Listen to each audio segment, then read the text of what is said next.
Shalom, my name is Adam, and I welcome you to the parable of the vineyard. Every day, Yahuah is waking up a remnant, a group of people who are coming out of deceptions, realizing our walk is to consist of faith and obedience to his righteous commands. Each week, we read through and examine a portion of the Torah, allowing the Spirit of the Most High to guide, teach, and open our eyes and ears to the wondrous matters out of his law. Join us as we seek to be refined by his word, preparing ourselves for the return of our King of Kings, being faithful and obedient, walking in his way, truth, and life.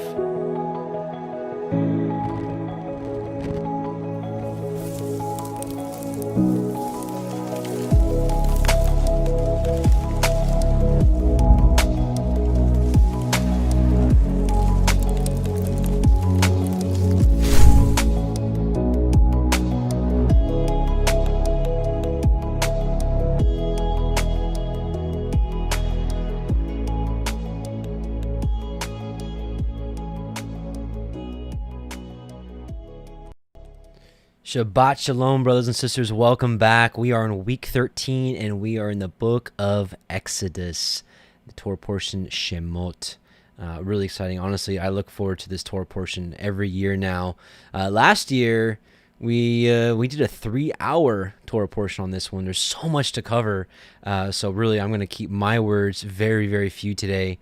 And, man, there's so much to cover. You know, the biggest thing I think you might glean from today's Torah portion is when we take the book of Jasher, it fills in all the holes of many years that go by from the end of chapter 50 in the book of Genesis to chapter 1 in Exodus. Many years actually transpire, and you might, in that may not be too surprising, because most people ask themselves, you know, how did they go from being, you know, from Joseph ruling and all the children of Israel being like a blessing in the land and everybody loves them, to, okay, now you're like in slavery. You're like, you know, the record stops, like how did that happen? You know? And the great news is, in this Torah portion, when we read the book of Yashar, it fills in all the holes. Now, we've got a lot of reading, but there's probably, if you were with us last year, or if you've read the book of Yashar yourself, you've probably seen a lot of these things, but hey, like always, it's great to refresh. If you haven't, wow, you're really in for a treat. I was ecstatic when I read these things, because I think a lot of us are coming to a place where we want to know everything about the Torah and all the holes sometimes, which I think were intentionally placed there by the Most High. You know, he said it himself in the book of 2 Esdras, chapter 14, that certain books, you know, will be kept back for the wise. Certain books will be read by the wise and the unwise, the worthy and unworthy, and certain books will be kept for his for the wise, for his righteous. So I do believe that this book is a big part of that. And also, we have a few things to glean from the Targums as well. Really interesting stuff. So this is Exodus 1:1 through 6:1. And again, the Torah portion is Shemot, which means names, because that's what it starts out with. So a lot of reading to do. Let's pray real quick, and we'll get started. Heavenly Father, Yahuah, we just come together in your Son's name, Yahusha HaMashiach, and we're gathering together as an assembly to publicly read your scriptures, and we pray that you bless it and you sanctify it. And we pray that you open our eyes and ears so that we may hear your words and may understand them, and may be doers of your word and not just hearers only. We want to bring forth fruit that you desire from us, and we pray that you work on each and every one of us individually as we need, as things need to be pruned off us, that we may do what's right in your sight. We bless you and thank you on this Shabbat, and we're ecstatic to know that you and the angels, Yahusha, they're all celebrating it up in heaven as we're doing it now here on earth. We love you. In Yahusha's name, amen. All right, great Torah portion. I am excited. Let's get into this. Okay, so we're going to start with the Exodus 1:1, of course, and we're going to be reading from the Sefer version. And let me just get everything set up real quick, and we should be ready to go. And yes, James, we will tell Tell everyone in your house we will be doing the Ten Commandments song after this is over. So, Exodus 1. We're going to read Exodus. I got all my notes here because there's so much to read, and I got some things to help guide me because this is a huge study. So, Exodus, we're going to read Exodus 1 through 7, and then we're going to read a little bit of Yashar. Now these are the names of the children of Yisrael, which came into Mitzrayim, which Egypt. Every man in his household came with Yaakov, Reuben, Shimon, Levi, Yehuda, Yissachar, Zebulun, Benjamin, Dan, Naphtali, Gad, Asher. And all the souls that came out of the loins of Yaakov were 70 souls, for Joseph was in Mitzrayim already. And Joseph died, and all his brethren, and all that generation. And the children of Yisrael were fruitful, and increased abundantly, and multiplied, and waxed exceeding mighty, and the land was filled with them. Right? So before we get into the oppression, let's read chapter 58. We'll kind of get an idea what's brewing here. And it came to pass in the 32nd year of the Israelites going down to Egypt, that is, in the 71st year of the life of Joseph. In that year died Pharaoh, king of Egypt, and Magron, his son, reigned in his stead. And Pharaoh commanded Joseph before his death to be a father to his son, Magron, and that Magron should be under the care of Joseph and under his counsel. And all Egypt consented to this thing, that Joseph should be king over them. For all the Egyptians loved Joseph as of heretofore. Only Magron, the son of Pharaoh, sat upon his father's throne, and he became king in those days in his father's stead. And Magron was 41 years old when he began to reign, and 40 years he reigned in Egypt. And all Egypt called his name Pharaoh, after the name of his father, as it was their custom to do in Egypt to every king that reigned over them. And it came to pass, when Pharaoh reigned in his father's stead, that he placed the laws of Egypt and all the affairs of government in the hand of Joseph, as his father had commanded him. And Joseph became king over Egypt, for he superintended over all Egypt. And all Egypt was under his care and under his counsel, for all Egypt inclined to Joseph after the death of Pharaoh, and they loved him exceedingly to reign over them. But there were some people amongst them who did not like him. This is where it started brewing, saying, "No stranger shall reign over us." Still, the whole government of Egypt devolved in those days under Joseph, after the death of Pharaoh, he being the regulator, doing as he liked throughout the land without anyone interfering. And all Egypt was under the care of Joseph. And Joseph made war with all his surrounding enemies, and he subdued them. Also all the land and all the Philistines unto the borders of Canaan did Joseph subdue, and they were all under his power, and they gave a yearly tax unto Joseph. And Pharaoh king of Egypt sat upon his throne in his father's stead, but he was under the control and counsel of Joseph, as he was at first under the control of his father. Neither did he reign but in the land of Egypt only, under the counsel of Joseph. But Joseph reigned over the whole country at that time, from Egypt unto the great river Perath. And Joseph was successful in all his ways, and Yahuah was with him. And Yahuah gave Joseph additional wisdom and honor and glory, and love toward him in the hearts of the Egyptians and throughout the land. And Joseph reigned over the whole country 40 years. And all the countries of the Philistines, and Canaan, and Zidon, and the other side of Jordan, brought presents unto Joseph all his days. And the whole country was in the hand of Joseph, and they brought unto him a yearly tribute as it was regulated. For Joseph had fought against all his surrounding enemies, and subdued them. And the whole country was in the hand of Joseph, and Joseph sat securely upon his throne. And also all his brethren, the sons of Yaakov, dwelt securely in the land all the days of Joseph. And they were fruitful, and multiplied exceedingly in the land. And they served Yahuah all their days, as their father Yaakov had commanded them. And it came to pass at the end of many days and years, when the children of Esau were dwelling quietly in their land with Bela their king, that the children of Esau were fruitful and multiplied in the land. And they resolved to go and fight with the sons of Yaakov and all Egypt, and to deliver their brother Zepho, the son of Eliphaz, and his men, for they were yet in those days slaves to Joseph. And the children of Esau sent unto all the children of the east, and they made peace with them. And all the children of the east came unto them to go with the children of Esau to Egypt to battle. And there came also unto them the people of Angeas, king of Dinhaba, and they also sent unto the children of Ishmael, and they also came unto them. And all this people assembled and came unto Seir to assist the children of Esau in their battle. This camp was very large and heavy with people, numerous as the sand of the sea, about 800,000 men, infantry and cavalry.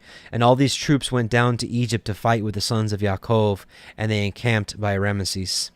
And Joseph went forth with his brethren, with the mighty men of Egypt, about 600 men, and they fought with him in the land of Ramesses. And the sons of Yaakov at that time again fought with the children of Esau, in the 50th year of the sons of Yaakov going down to Egypt. That is the 30th year of the reign of Bilah over the children of Esau in Seir. And Yahuah gave all the mighty men of Esau and the children of the east into the hand of Joseph and his brethren. And the people of the children of Esau and the children of the east were smitten before Joseph. And all the people of Esau and the children of the east that were slain, there fell before the sons of men about 200,000 men. Let me say that again. 600, right? 600 of Joseph and his brethren and his men versus killing 200,000 men. So the days coming up with what's going on, we got nothing to fear. And their king Bela, the son of Beor, fell with them in battle. And when the children of Esau saw that their king had fallen in battle and was dead, their hands became weak in the combat. And Joseph and his brethren in all Egypt were still smiting the people of the house of Esau. And all Esau's people were afraid of the sons of Yaakov and fled from before them. And Joseph and his brethren in all Egypt pursued them a day's journey, and they slew yet from them about 300 men, continuing to smite them in the road. And they afterward turned back from them. And Joseph and all his brethren returned to Egypt. Not one man was missing from them, but of the Egyptians there fell 12 men. And when Joseph returned to Egypt, he ordered Zepho and his men to be additionally bound, and they bound them in irons, and they increased their grief. And all the people of the children of Esau and the children of the east returned in shame, each unto his city, for all the mighty men that were with them had fallen in battle. And when the children of Esau saw that their king had died in battle, they hastened and took a man from the people of the children of the east. His name was Jobab, the son of Zerach. Yes, this is Job. This is Job, from the book of Job. From the land of Botzra, and they caused him to reign over them instead of Bela their king. And Jobab sat upon the throne of Bela as king in his stead. And Jobab reigned in Edom over all the children of Esau 10 years. And the children of Esau went no more to fight with the sons of Yaakov from that day forward. For the sons of Esau knew the valor of the sons of Yaakov, and they were greatly afraid of them. But from that day forward, the children of Esau hated the sons of Yaakov, and the hatred and enmity were very strong between them all the days unto this day. And it came to pass after this, at the end of 10 years, Jobab the son of Zerach from Botzra died. And the children of Esau took a man whose name was Husham from the land of Timan, and they made him king over them instead of Jobab. And Husham reigned in Edom over all the children of Esau for 20 years. And Joseph, king of Egypt, and his brethren, and all the children of his Yisrael dwelt securely in Egypt in those days, together with all the children of Joseph and his brethren, having no hindrance or evil accident and the land of Egypt was at that time at rest from war in the days of Joseph and his brethren. All right, now let's go back to Exodus. We're going to Exodus 1:8 through 22. Now there arose up a new king over Mitzrayim, which knew not Joseph. And he said unto his people, Behold, the people of the children of Yisrael are more and mightier than we. Come on, let us deal wisely with them, lest they multiply. And it come to pass that when there falls out any war, they join also unto our enemies and fight against us, and so get them up out of the land. So now that we just read, some of the wars that Yisrael fought for Egypt, they saw what these people could do. I mean, literally, we just saw 600 of Joseph's men, and there were some Egyptians too. Let's not discount that, but seriously, I mean, the 600 of them up against and killing 200,000 plus. The Egyptians would be, afraid of them, right? So, therefore they did set over them taskmasters to afflict them with their burdens, and they built for Pharaoh treasure cities, Pithom and Ramesses. But the more they afflicted them, the more they multiplied and grew, and they were grieved because of the children of Yisrael.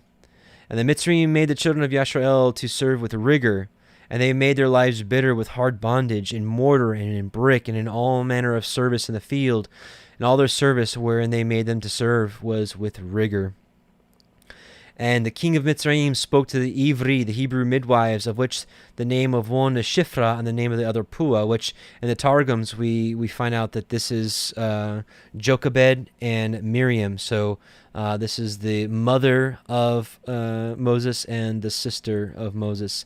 And he said, when you do the office of a midwife to the Ivrit women and see them upon the stools, if it be a son, then you shall kill him. But if it be a daughter, then she shall live. But the midwives feared Elohim and did not as the king of Mitzrayim commanded them, but saved the men children alive. And the king of Mitzrayim called for the midwives and said unto them, Why have ye done this thing, and have saved the men children alive? And the midwives said unto Pharaoh, Because the Ivrit women are not as the Mitzrite women. They are lively and are delivered ere the midwives come into them. Therefore Elohim dealt well with the midwives, and the people multiplied and waxed very mighty. And it came to pass, because the midwives feared Elohim, that he made them houses. And we'll learn in the Targums what that actually means. It explains that in full detail. It's really, he didn't like build them a house, like, here, you get a house. You'll actually find out what that means. And Pharaoh charged all his people, saying, Every son that is born ye shall cast into the river, and every daughter ye shall save alive. All right, and so now let's go back. We got a lot of ground to cover. So now it's like, again, so how do you get the children of Israel having the strength of 600 men, killing 200,000 enemies, and then all of a sudden they're like, okay, you can put us in bonds, and you can whip us and abuse us and mistreat us. So a lot has happened in between. Let's find out. So we're going to go to Jasher. We're going to skip down to...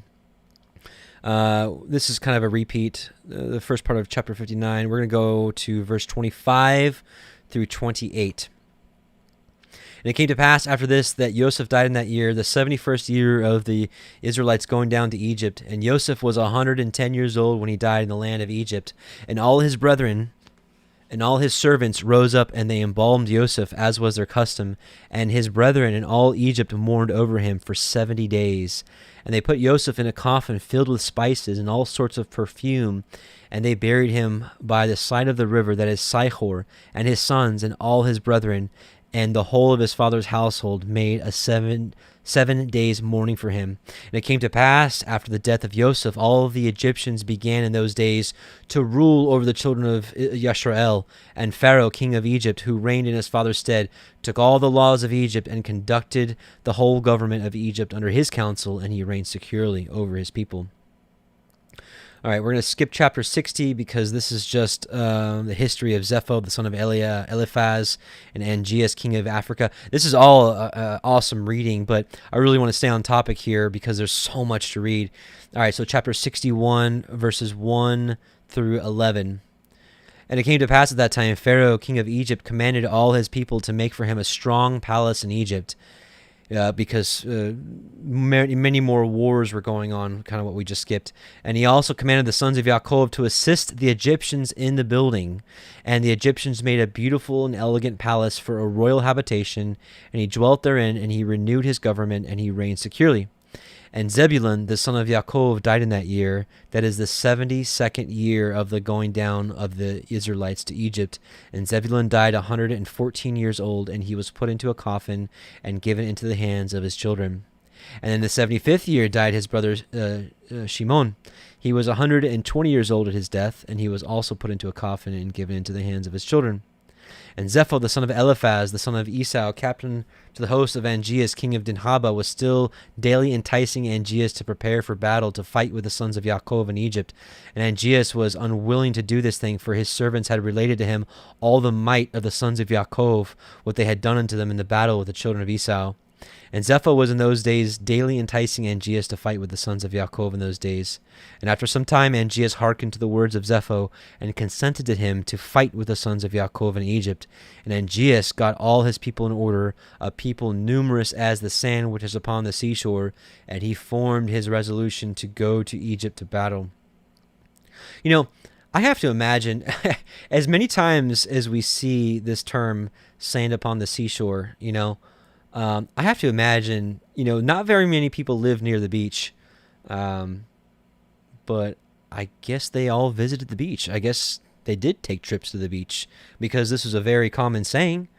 And if people didn't, visit it, it's not like they had the internet, they didn't really have pictures. So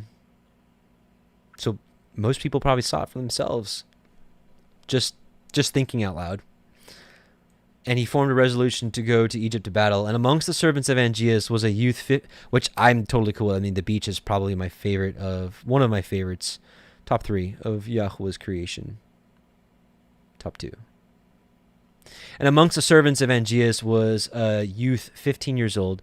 Bilam, the son of Beor, was his name, and the youth was very wise and understood the art of witchcraft. Right, so here we get introduced to Bilam at 15. And Angeas said unto Bilam, Conjure for us, I pray, with the witchcraft, that we may know who will prevail in this battle to which we are now proceeding. And Bilam ordered that they should bring him wax, and he made thereof the likeness of chariots and horsemen, representing the army of Angeas and the army of Egypt. And he put them in the cunningly prepared waters that he had for that purpose. And he took in his hand the boughs of myrtle trees, and he exercised his cunning, and he joined them over the water. And there appeared unto him in the water the resembling images of the host of Angeas, falling before the resembling images of the Egyptians and the sons of Yaakov. And Bilam told this thing unto Angeas, and Angeas despaired and did not arm himself to go down to Egypt to battle, and he remained in his city. Now again, Yahuah doesn't tell us not to do witchcraft because it's fake and doesn't do anything. It does do something, but it's exercising the power of demons, and it's obviously something he doesn't want us to participate in. Same thing with, when people used to bow down to idols, they used to do some favors for them, as we learned from Jethro a couple of Torah portions ago. So we're going to skip the rest. The rest is about Janiah and his queen. So it's a great read, but it's kind of irrelevant to our Torah portion right now. All right, we're going to read Yashar 62, 1 through 5, and then 23 through 24. So chapter 62. In that year, being the 79th year of the Israelites going down to Egypt, died Reuben, the son of Yaakov, in the land of Egypt. Reuben was 125 years old when he died, and they put him into a coffin, and he was given into the hands of his children. And in the 80th year died his brother Dan. He was 120 years at his death, and he was also put into a coffin and given into the hands of his children. And in that year died Husham, king of Edom, and after him reigned Hadad, the son of Bedad, for 35 years. And in the 81st year died Issachar, the son of Yaakov, in Egypt. And Issachar was 122 years old at his death, and he was put into a coffin in Egypt and given into the hands of his children. And in the 82nd year died Asher, his brother. He was 123 years old at his death, and he was placed in a coffin in Egypt and given into the hands of his children. And in the 83rd year died Gad. He was 125 years old at his death, and he was put into a coffin in Egypt and given into the hands of his children. All right, so we'll skip down to 23 through 24. And it came to pass at that time that Yehudah, the son of Yaakov, died in the 86th year of Yaakov's going down into Egypt. And Yehudah was 129 years old at his death, and they embalmed him and put him into a coffin, and he was given into the hands of his children. And in the 89th year died Naphtali. He was 132 years old, and he was put into a coffin and given into the hands of his children. So really, I mean, just, the age of when they die, really, it can't really have a direct reference on righteousness. I mean, I can't say it can. I can't say that. But I mean, we look at Joseph. I mean, he died at 110. It could be that he died, the youngest, because he lived the hardest life. Like, it was hard. I mean, think about it. He was in prison for 12, 13 years? That's hard. That's hard on the mind. That's hard on the body, I have to imagine. So there's some other factors, to take into consideration there. I mean, we do see Judah at 129, and I think Levi will die at 137.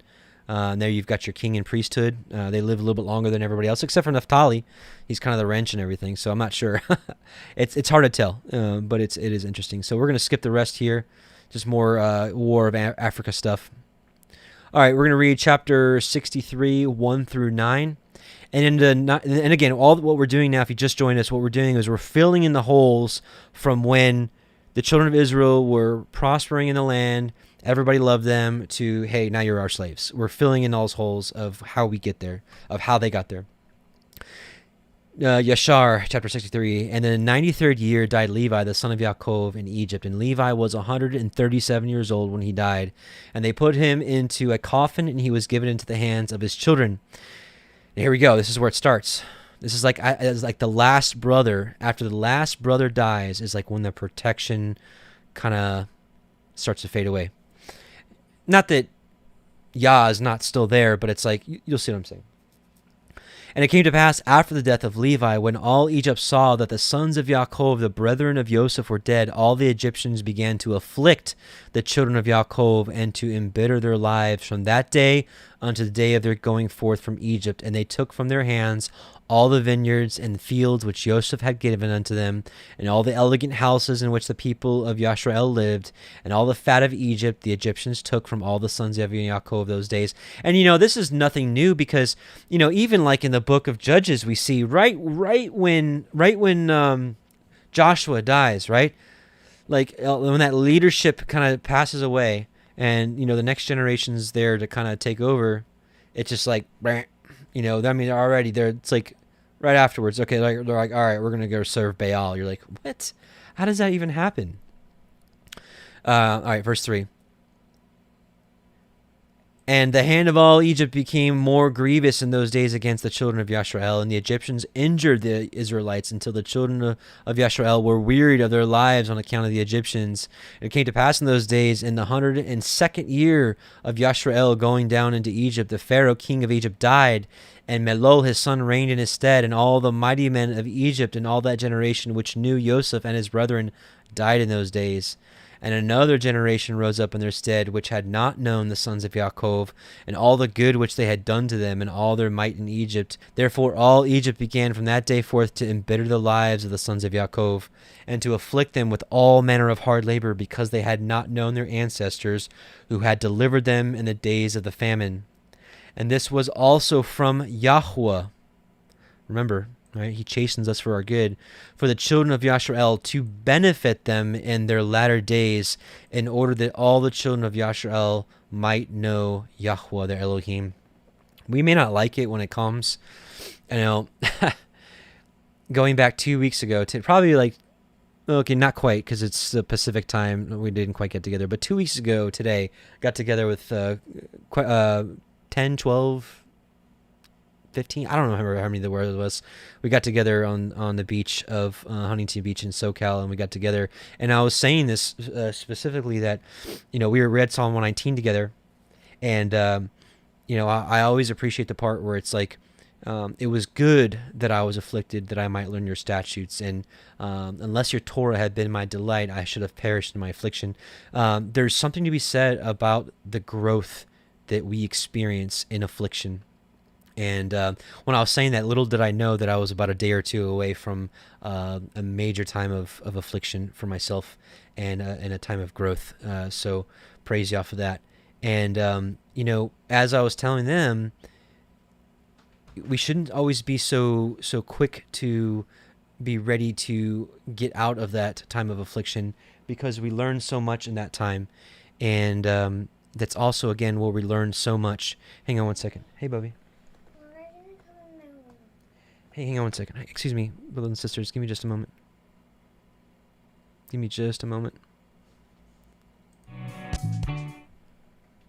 So, any case, sorry about that. So, any case, when we're in it, and, all we want to do is get out of it. But sometimes we just need to pause and be quiet and be like, okay, I want to learn. What do I need to learn? What is the lesson here? What is the growth that needs to happen here? So anyways, I don't want to get too many rabbit holes today, because there's so much to read, but basically that's what this is saying here. And so this affliction was from Yahuah for the children of Yashrael, to benefit them in their latter days, in order that all the children of Yashrael might know Yahuah their Elohim. And in order to know the signs and mighty wonders which Yahuah would do in Egypt on account of his people Yashrael, in order that the children of Yashrael might fear Yahuah Elohim of their ancestors and walk in all his ways, and they and their seed after them all their days. Because let's be honest, if they weren't afflicted and there wasn't this bitterness, it wouldn't have really been a rescue from Egypt. There'd kind of been like, why are you rescuing us? We're fine. We're good, So it's how it had to be. Melol was 20 years old when he began to reign, and he reigned 94 years, and all Egypt called his name Pharaoh, after the name of his father, and as it was their custom to do to every king who reigned over them in Egypt. So we'll stop there, and we're going to go to 64. And we're going to start at verse 10. And Zepho sent messengers to Hadad, the son of Bedad, king of Edom, and to all his brethren, the children of Esau, saying, Did you not say that you would not fight against the king of Africa, for he is a member of your covenant? Behold, I fought with him and smote him and all his people. Now, therefore, I have resolved to fight against Egypt and the children of Yaakov who are there, and I will be revenged of them for what Joseph, his brethren and ancestors, did to us in the land of Canaan when they went up to bury their father in Hebron. Now, then, if you are willing to come to me to assist me in fighting against them in Egypt, then shall we avenge the cause of our brethren. And the children of Esau hearkened to the words of Zepho, and the children of Esau gathered themselves together, a very great battle, and they went to assist Zepho and the children of Chittim in battle. And Zepho sent all the children of the east, and to all the children of Ishmael with words like unto these. And they gathered themselves and came to the assistance of Zepho and the children of Chittim in the war upon Egypt. And all these kings, the king of Edom, and the children of the east, and all the children of Ishmael, and Zepho the king of Chittim, went forth and arrayed all their hosts in Hebron. And the camp was very heavy, extending in length a distance of 3 days' journey, a people numerous, there it is again, as the sand upon the seashore, which cannot be counted. And all these kings and their hosts went down and came against all Egypt in battle, and encamped together in the valley of Pathros. And all Egypt heard their report, and they also gathered themselves together, and all the people of the land of Egypt, and all the cities belonging to Egypt, about 300,000 men. And the men of Egypt sent also to the children of Yashrael, who were in those days in the land of Goshen, to come to them in order to go and fight with these kings. And the men of Yashrael assembled, and were about 150 men. 150 men. And they went into battle to assist the Egyptians. And the men of Yashrael and of Egypt went forth, about 300,000 men and 150 men. And they went toward these kings to battle, and they placed themselves from without the land of Goshen opposite Pathros. And the Egyptians believed not in Yashrael to go with them in their camps together for battle. For all the Egyptians said, Perhaps the children of Yashrael will deliver us into the hand of the children of Esau and Ishmael, for they are their brethren. And all the Egyptians said unto the children of Yashrael, Remain you here together in your stand, and we will go and fight against the children of Esau and Ishmael. And if these kings should prevail over us, then come you all together upon them and assist us. And the children of Yashrael did so. And Zepho the son of Eliphaz, the son of Esau, king of Chittim, and Hadad the son of Bedad, king of Edom, and all their camps, and all the children of the east, and the children of Ishmael, a people numerous as sand, encamped together in the valley of Pathros, opposite Tahaphanes. And Balaam, the son of Beor, the Syrian, was there in the camp of Zepho, for he came with the children of Chittim to the battle. And Balaam was a man highly honored in the eyes of Zepho and his men. And Zepho said unto Balaam, Try by divination for us, that we may know who will prevail in the battle, we or the Egyptians. And Balaam rose up and tried the art of divination, and he was skillful in the knowledge of it, but he was confused, and the work was destroyed in his hand. And he tried it again, but it did not succeed. And Balaam despaired of it, and left it, and did not complete it. For this was from Yahuah, in order to cause Zepho and his people to fall into the hand of the children of Yashrael, who had trusted in Yahuah, the Elohim of their ancestors, in their war. And Zepho and Hadad put their forces in battle array, and all the Egyptians went alone against them, about 300,000 men. Not one man of Yashrael was with him. And all the Egyptians fought with these kings opposite Pathros and Tahaphanes, and the battle was severe against the Egyptians, and the kings were stronger than the Egyptians in that battle. About 180 men of Egypt fell on that day, and about 30 men of the forces of the kings, and all the men of Egypt fled from before the kings. So the children of Esau and Ishmael pursued the Egyptians, continuing to smite them unto the place where was the camp of the children of Yashrael. And all the Egyptians cried unto the children of Yashrael, saying, Hasten to us, and assist us, and save us from the hand of Esau, Ishmael, and the children of Shittim. And the 150 men of the children of Yashrael ran from their station to the camps of these kings, and the children of Yashrael cried unto Yahuah their Elohim to deliver them. And Yahuah hearkened to Yashrael, and Yahuah gave all the men of the kings into their hand. And the children of Yashrael fought against these kings, and the children of Yashrael smote about 4,000 of the king's men. And Yahuah threw a great consternation in the camp of the kings, so that the fear of the children of Yashrael fell upon them. And all the hosts of the kings fled from before the children of Yashrael. And the children of Yashrael pursued them, continuing to smite them unto the borders of the land of Cush. And the children of Yashrael slew of them in the road yet 2,000 men. And of the children of Yashrael not one fell. And when the Egyptians saw that the children of Yashrael had fought with such few men with the kings, and that the battle was so very severe against them, all the Egyptians were greatly afraid of their lives on account of the strong battle. And all Egypt fled, every man hiding himself from the arrayed forces. And they hid themselves in the road, and they left the Yashraelites to fight. And the children of Yashrael inflicted a terrible blow upon the king's men, and they returned from them after they had driven them to the border of the land of Cush. And all Yashrael knew the thing which the men of Egypt had done to them, that they had fled from them in battle, and they had left them to fight alone. So the children of Yashrael also acted with cunning, and as the children of Yashrael returned from battle, they found some of the Egyptians in the road, and smote them there. And whilst they slew them, they said unto them these words, Wherefore did ye go from us, and leave us, being a few people, to fight against these kings who had such a great people to smite us, that ye might thereby deliver your own souls? And some of which the Yashraelites met on the road, they, the children of Yashrael, spoke to each other, saying, Smite, smite, for he is an Ishmaelite, or an Edomite, or from the children of Shittim. And they stood over him and slew him, and they knew that he was an Egyptian. And the children of Yashrael did these things cunningly against the Egyptians, because they had deserted them in battle and had fled from them. And the children of Yashrael slew of the men of Egypt in the road this manner about 200 men. And all the men of Egypt saw the evil which the children of Yashrael had done to them. So all Egypt feared greatly the children of Yashrael, for they had seen their great power, and that not one man of them had fallen. So all the children of Yashrael returned with joy on their road to Goshen, and the rest of Egypt returned, each man to his palace. Okay, now we're going to read. Okay, so we're going to read chapters 65 and 66, and we'll get back to Exodus. And it came to pass after these things that all the counselors of Pharaoh, king of Egypt, and all the elders of Egypt assembled and came before the king and bowed down to the ground, and they sat before him. And the counselors and elders of Egypt spoke unto the king, saying, Behold, the people of the children of Yashrael is greater and mightier than we are, and thou knowest all the evil which they did unto us in the road when we returned from battle. And thou hast also seen their strong power, for this power is unto them from their fathers. For but a few men stood up against a people numerous as the sand, and smote them at the edge of the sword, and of themselves not one has fallen, so that if they had been numerous, they would have utterly destroyed them. Now therefore give us counsel what to do with them, until we gradually destroy them from amongst us, lest they become too numerous for us in the land. For if the children of Yashrael should increase in the land, they will become an obstacle to us.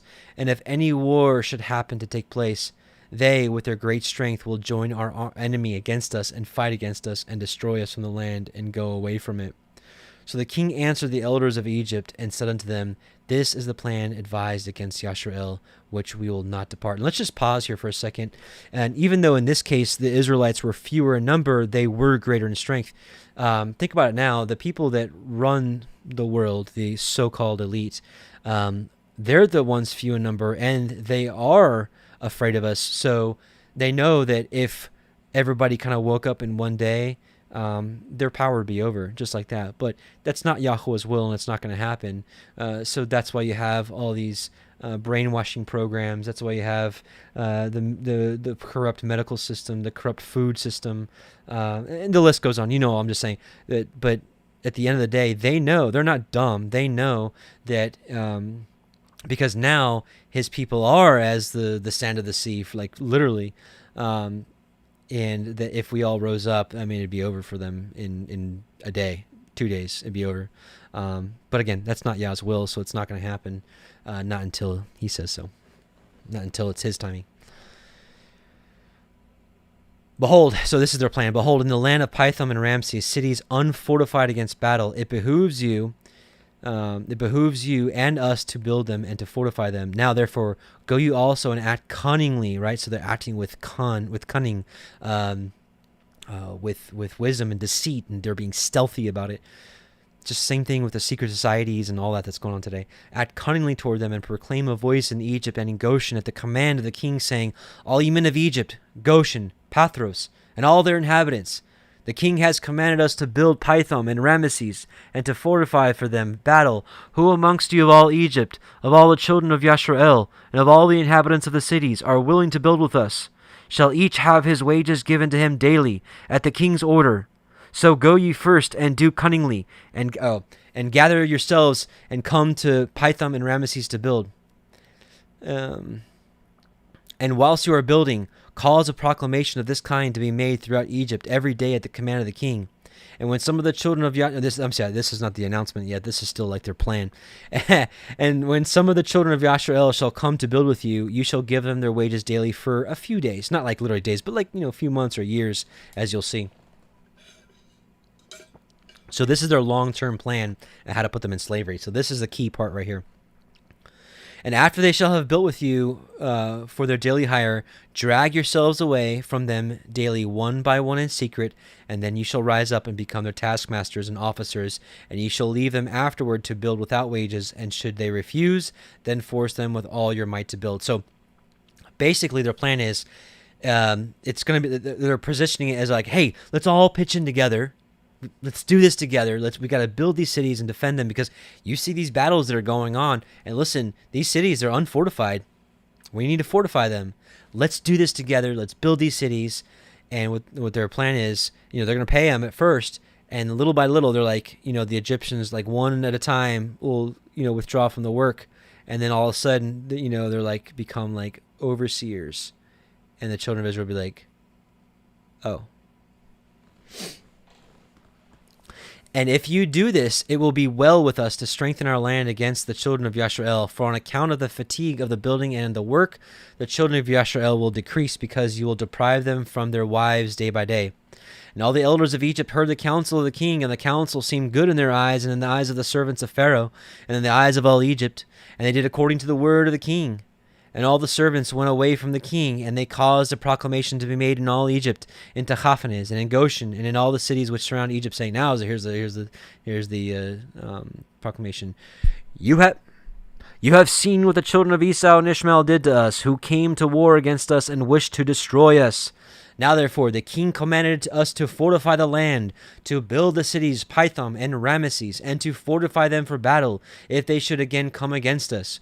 Whosoever of you from all Egypt and from all the children of Yashrael will come to build with us, he shall have his daily wages given by the king, as his command is unto us. So here's the start of jobs. Right before this, they didn't have jobs. They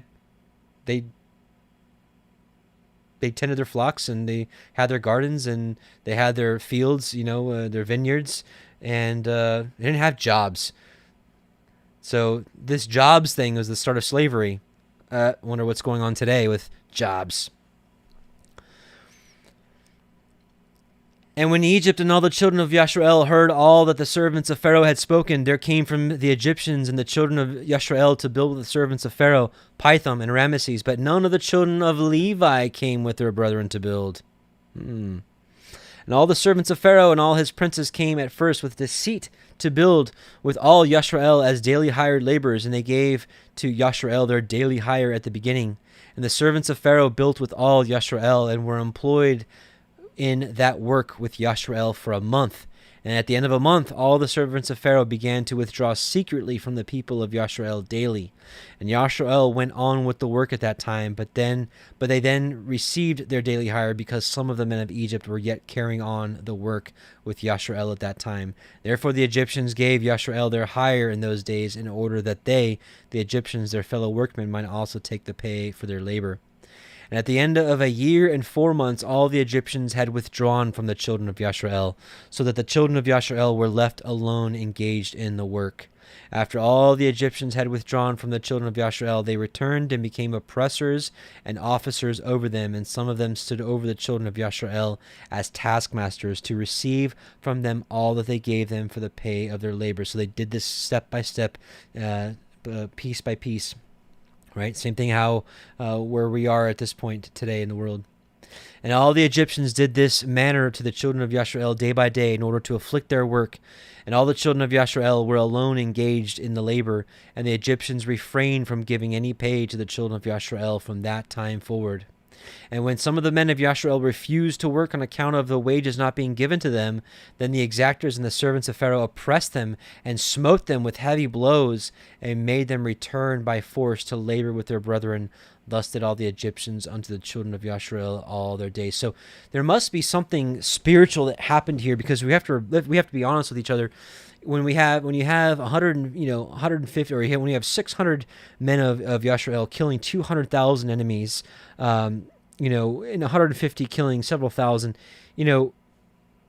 one of two of them could have probably killed all of them. So there must have been something spiritual in nature about taking pay and working for them and becoming their servants. But again, doing the work and receiving pay, they became their servants. And so that must have something spiritually must have happened to them that did take away their will, essentially, to fight back, or just it's something that's a really interesting study that we could dive in further another time. But we have to admit something happened there to them that kind of subdued them. And all the children of Yashrael were greatly afraid of the Egyptians in this matter. And all the children of Yashrael returned and worked alone without pay. And the children of Yashrael built Pithom and Ramesses. And all the children of Yashrael did the work, some making bricks and some building. And the children of Yashrael built and fortified all the land of Egypt and its walls. And the children of Yashrael were engaged in work for many years, until the time came when Yahuah remembered them and brought them out of Egypt.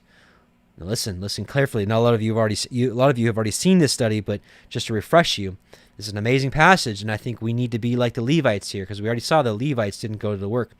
But the children of Levi were not employed in the work with their brethren of Yashrael from the beginning unto the day of their going forth from Egypt. Because all the children of Levi knew that the Egyptians had spoken all these words with deceit to the Israelites. Therefore, the children of Levi refrained from approaching to the work with their brethren, and the Egyptians did not direct their attention to make the children of Levi work afterward, since they had not been with their brethren at the beginning. Therefore, the Egyptians left them alone. So as this world continues to dive into chaos, I think we need to be like the Levites and be like, whoa, they're dealing with us, with deceit. Let's go ahead and slowly pull out of their society, because I don't want to be caught in their snare. And the hands of all the men of Egypt were directed with continued severity against the children of Yashrael in that work. And the Egyptians made the children of Yashrael work with rigor. And the Egyptians embittered the lives of the children of Yashrael with hard work in mortar and bricks, and also in all manner of work in the field. And the children of Yashrael called Melol, the king of Egypt, Meror, which king of Egypt, because in his days the Egyptians had embittered the lives with all manner of work. And all the work wherein the Egyptians made the children of Yashrael labor, they exacted with rigor, in order to afflict the children of Yashrael.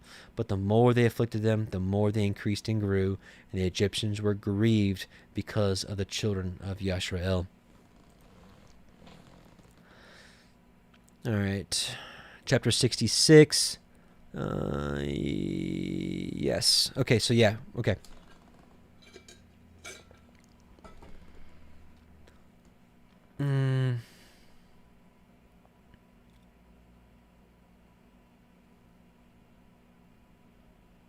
Okay, so here you got more talks about war coming. And when the Egyptians heard, this is Yashar 66, and when the Egyptians heard this matter, they increased the labor upon the children of Yashrael, lest the Israelites should do unto them as they did unto them in the war of the children of Esau in the days of Hadad. So the Egyptians said unto the children of Yashrael, Hasten and do your work, and finish your task, and strengthen the land, lest the children of Esau your brethren should come to fight against us. For on your account they will come against us. And the children of Yashrael did the work of the men of Egypt day by day, and the Egyptians afflicted the children of Yashrael in order to lessen them in the land. But as the Egyptians increased the labor upon the children of Yashrael, so did the children of Yashrael increase and multiply, and all Egypt was filled with the children of Yashrael. And in the 125th year of Yashrael going down into Egypt, all the Egyptians saw that their counsel did not succeed against Yashrael, but that they increased and grew, and the land of Egypt and the land of Goshen were filled with the children of Yashrael. So all the elders of Egypt and then its wise men came before the king and bowed down to him and sat before him. And all the elders of Egypt and the wise men thereof said unto the king, May the king live forever. Thou didst counsel us the counsel against the children of Yisrael, and we did unto them according to the word of the king. But in proportion to the increase of the labor, so do they increase and grow in the land, and behold, the whole country is filled with them.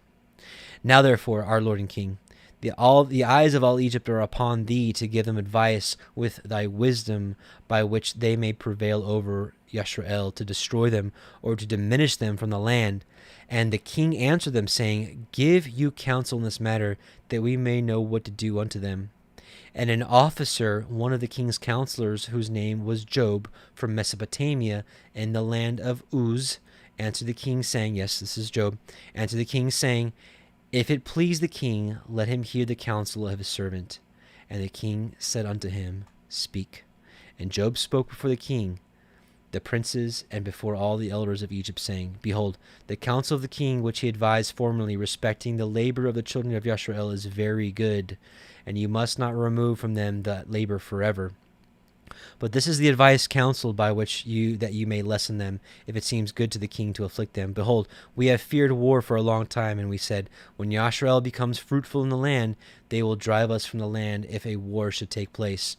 If it please the king, let a royal decree go forth, and let it be written in the laws of Egypt, which shall not be revoked, that every male child born to the Israelites, his blood shall be spilled on the ground. And by your doing this, when all the male children of Yisrael shall have died, the evil of their wars will cease. Let the king do so, and send for all the Hebrew midwives, and order them in this matter to execute it. So the thing pleased the king and the princes, and the king did according to the word of Job. So some people speculate that this is why all that befell Job, I guess the whole story makes a little more sense. I guess the story goes is after Egypt, he left and went back to his land and, became a righteous man. But then the big test came, right? Which we all know. It's one of the most, famous tests of all time. And the king sent for the Hebrew midwives to be called, of which the name was Shephrah, and the name of the other Puah. And the midwives came before the king and stood in his presence. And the king said unto them, When ye do the office of a midwife to the Hebrew women, and see them upon the stools, if it be a son, then ye shall kill him. But if it be a daughter, then she shall live. But if ye will not do this thing, then I will burn you up and all your houses with fire. But the midwives feared Elohim, and did not hearken to the king of Egypt, nor to his words. And when the Hebrew women brought forth to the midwives son or daughter, then did the midwife do all that was necessary to the child, and let it live. And thus did the midwives all the days. And this thing was told to the king, and he sent and called for the midwives, and said to them, Why have ye done this thing, and have saved the children alive? And the midwives answered and spoke together before the king, saying, Let not the king think that the Hebrew women are as the Egyptian women, for all the children of Yisrael are hale, healthy, and before the midwives come to them, they are delivered. And as for us, thy handmaids, and for many days no Hebrew woman has brought forth upon us, for all the Hebrew women are their own midwives, because they are hale. And Pharaoh heard their words, and believed them in this matter, and the midwives went away from the king, and Elohim dealt well with them, and the people multiplied and waxed exceedingly. So now we're going to go back to Exodus, and we'll keep going. Now we're at the birth of Moshe. Chapter 2, Exodus. And there went a man of the house of Levi, and took to be his woman a daughter of Levi. And the woman conceived and bore a son. And when she saw him that he was a goodly child, she hid him 3 months.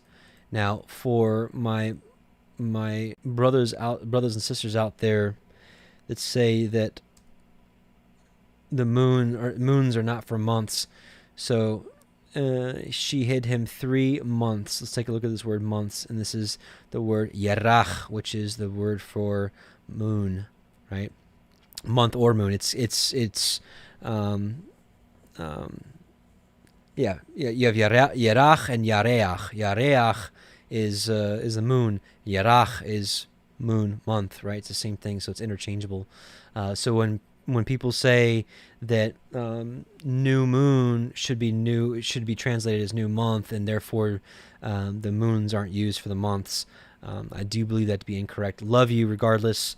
I'm not one of those calendar Nazis, but I just wanted to point this out since we're running across it here, that it's basically does say that she hid him 3 months or 3 moons, which is the same thing as 3 months. And when she could not longer hide him, she took for him an ark of bulrushes and daubed it with slime and with pitch, and put the child therein, and she laid it in the reeds by the river's brink. And his sister stood afar off to wit what would be done to him. And the daughter of Pharaoh came down to wash herself at the river, and her maidens walked along by the riverside. And when she saw the ark among the reeds, she sent her maid to fetch it. And when she had opened it, she saw the child, and behold, the babe wept. And she had compassion on him, and said, "This is one of the Ivrim children." Then said his sister to Pharaoh's daughter, "Shall I go and call to you a nurse of the Ivrit women, that she may nurse the child for you?" And Pharaoh's daughter said to her, "Go." And the maid went and called the child's mother. And Pharaoh's daughter said unto her, "Take this child away and nurse it for me, and I will give you your wages." And the woman took the child and nursed it. And the child grew, and she brought him unto Pharaoh's daughter, and he became her son. And she called his name Moshe. And she said, "Because I drew him out of the water." Okay, so now we're going to go back to, let's see. Okay, yeah, 67. And on this point about the, I'm sorry, just real quick. And on this point about the moon, I got a second witness here.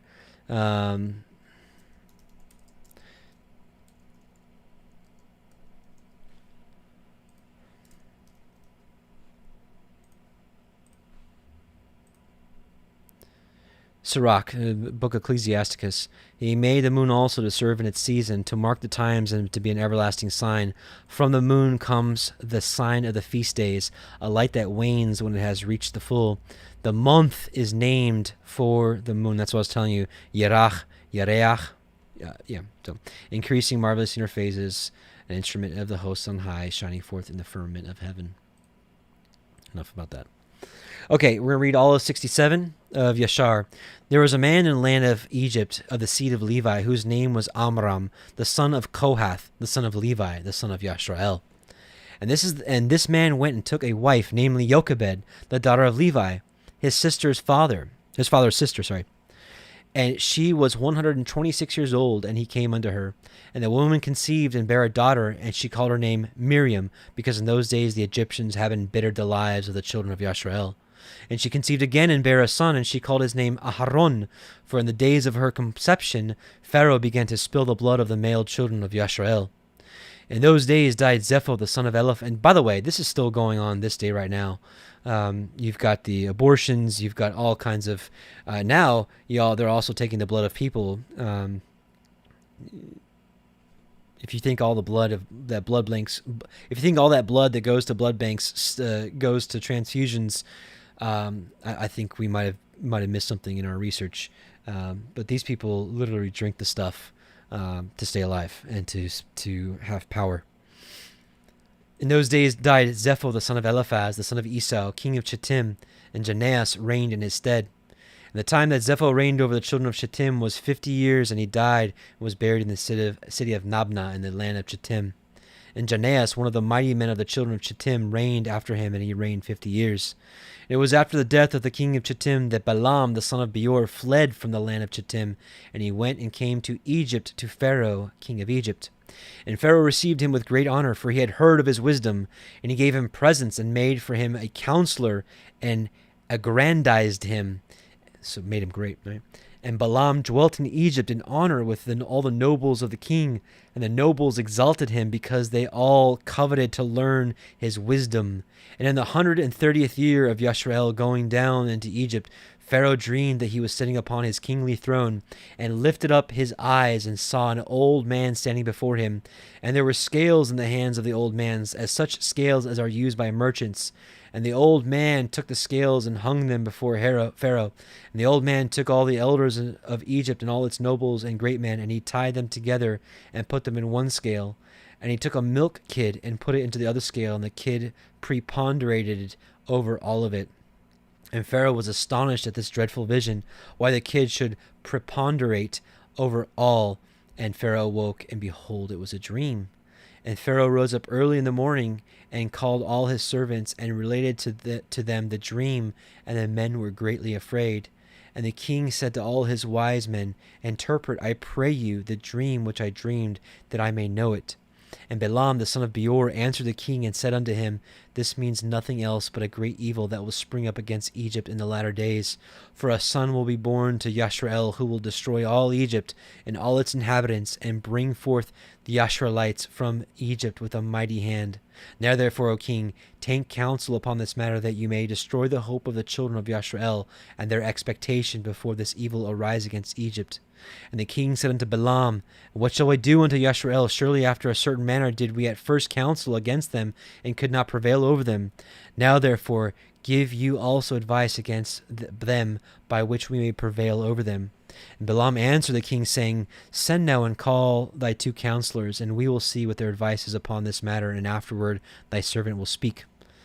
And the king sent and called his 2 counselors, Reuel the Midianite, yes, this is the father-in-law of, eventual father-in-law of Moses, and Job the Uzite.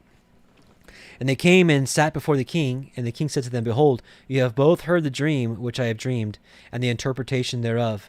Now therefore give counsel, and know and see what is to be done to the children of Yisrael, whereby we may prevail over them, before their evil shall spring up against us. And Reuel the Midianite answered the king and said, May the king live, may the king live forever. If it seem good to the king, let him desist from the Hebrews, and leave them, and let him not stretch forth his hand against them. For these are they whom Yahuah chose in days of old, and took as the lot of his inheritance from amongst all the nations of the earth, and the kings of the earth. And who is there that stretched his hand against them with impunity, of whom their Elohim was not avenged? Surely thou knowest that when Avraham went down to Egypt, Pharaoh, the former king of Egypt, saw Sarah his wife, and took her for a wife, because Avraham said, She is my sister, for he was afraid lest the men of Egypt should slay him on account of his wife. And when the king of Egypt had taken Sarah, then Elohim smote him and his household with heavy plagues, until he restored unto Avraham his wife Sarah, and then he was healed. And Abimelech the Gerarite, king of the Philistines, Elohim punished on account of Sarah, wife of Avraham, in stopping up every womb from man to beast. And when their Elohim came to Abimelech in the dream of night, and terrified him, in order that he might restore to Avraham Sarah, whom he had taken. And afterward all the people of Gerar were punished on account of Sarah. And Avraham prayed to his Elohim for them, and he was entreated of him, and he healed them. And Abimelech feared all this evil that came upon him and his people, and he returned to Avraham his wife Sarah, and gave him with her many gifts. He did so also to Yitzchak when he had driven him from Gerar. And Elohim had done wonderful things to him, that all the watercourses of Gerar were dried up, and their productive trees did not bring forth, until Abimelech of Gerar, and Ahuzath, one of his friends, and Pichol, the captain of his hosts, went to him, and they bent and bowed down before him to the ground. And they requested of him to supplicate for them, and he prayed to Yahuah for them, and Yahuah was entreated of him, and he healed them. Yaakov also, the plain man, was delivered through his integrity from the hand of his brother Esau, and the hand of Laban the Syrian, his mother's brother, who had sought his life, likewise from the hand of all the kings of Canaan, who had come together against him, and his children to destroy them. And Yahuah delivered them out of their hands, that they turned upon them and smote them, for who had ever stretched forth his hand against them with impunity? Surely Pharaoh the former, thy father's father, raised Joseph the son of Yaakov above all the princes of the land of Egypt. And when he saw his wisdom, for through his wisdom he rescued all the inhabitants of the land from the famine. After which he ordered Yaakov and all his children to come down to Egypt, in order that through their virtue the land of Egypt and the land of Goshen might be delivered from the famine. Now therefore, if it seem good in thine eyes, cease from destroying the children of Yasharel. But if it be not thy will that they shall dwell in Egypt, send them forth from here, that they may go to the land of Canaan, the land where their ancestors journeyed. So can you see why Yahuah had mercy on Reuel, or Jethro, if you will? He had two names, Reuel and Jethro. He acted like a prophet here, and he acted as trying to deliver Israel at this point. And when Pharaoh heard the words of Jethro, right? See, his name is also Jethro. He was very angry with him, so that he rose with shame from the king's presence and went to Midian, his land, and took Joseph's stick with him. Oh, this plants the seed of the most excellent story. I can't remember if we get to this today or not. I think we do. Oh man, this is so cool. We might even have to do 2 parts to this Torah portion. This is so long. And the king said to Job the Uzite, "What sayest thou, Job? And what is thy advice respecting the Hebrews?" So Job said to the king, "Behold, all the inhabitants of the land are in thy power. Let the king do as it seems good in his eyes," right? Because he sees like, you're obviously not going to take good counsel, so yeah, just do what you want. And the king said unto Balaam, What dost thou say, Balaam? Speak thy word, and we may hear it. And Balaam said to the king, Of all that the king has counseled against the Hebrews, they will be delivered, and the king will not be able to prevail over them with any counsel. For if thou thinkest to lessen them by the flaming fire, thou canst not prevail over them. For surely their Elohim delivered Abraham their father from Ur of the Chaldeans. Remember, we talked about this many Torah portions now ago, where Nimrod threw Abraham in the fire and stood inside of it for 3 days. And if thou thinkest to destroy them with a sword, surely Yitzchak their father was delivered from it, and a ram was placed in his stead. Remember the binding of Isaac? And if with hard and rigorous labor thou thinkest to lessen them, wilt thou not thou wilt not prevail even in this, for their father Yaakov served Laban in all manner of hard work and prospered. Now therefore, O king, hear my words, for this is the counsel which is counseled against them, by which thou wilt prevail over them, and from that which thou shouldst not depart. If it please the king, let him order all their servants which shall be born from this day forward to be thrown into the water, for by this canst thou wipe away their name, for none of them, nor of their fathers, were tried in this manner, so tried by water. And the king heard the words of Balaam, and the thing pleased the king and the princes. And the king did according to the word of Balaam. And the king ordered a proclamation to be issued, and a law to be made throughout the land of Egypt, saying, Every male child born to the Hebrews from this day forward shall be thrown into the water. And Pharaoh called unto all his servants, saying, Go now, and seek throughout the land of Goshen, where the children of Yasharel are, and see that every son born to the Hebrews shall be cast into the river, but every daughter you shall let live, right? Just like the days of Herod and when our Messiah Yahusha was born. So we know that Moshe is, or that Yahusha is the prophet like unto Moshe. And this is just one of the many synchronicities. And when the children of Yasharel heard this thing which Pharaoh had commanded to cast their male children into the river, some of the people separated from their wives, and others adhered to them.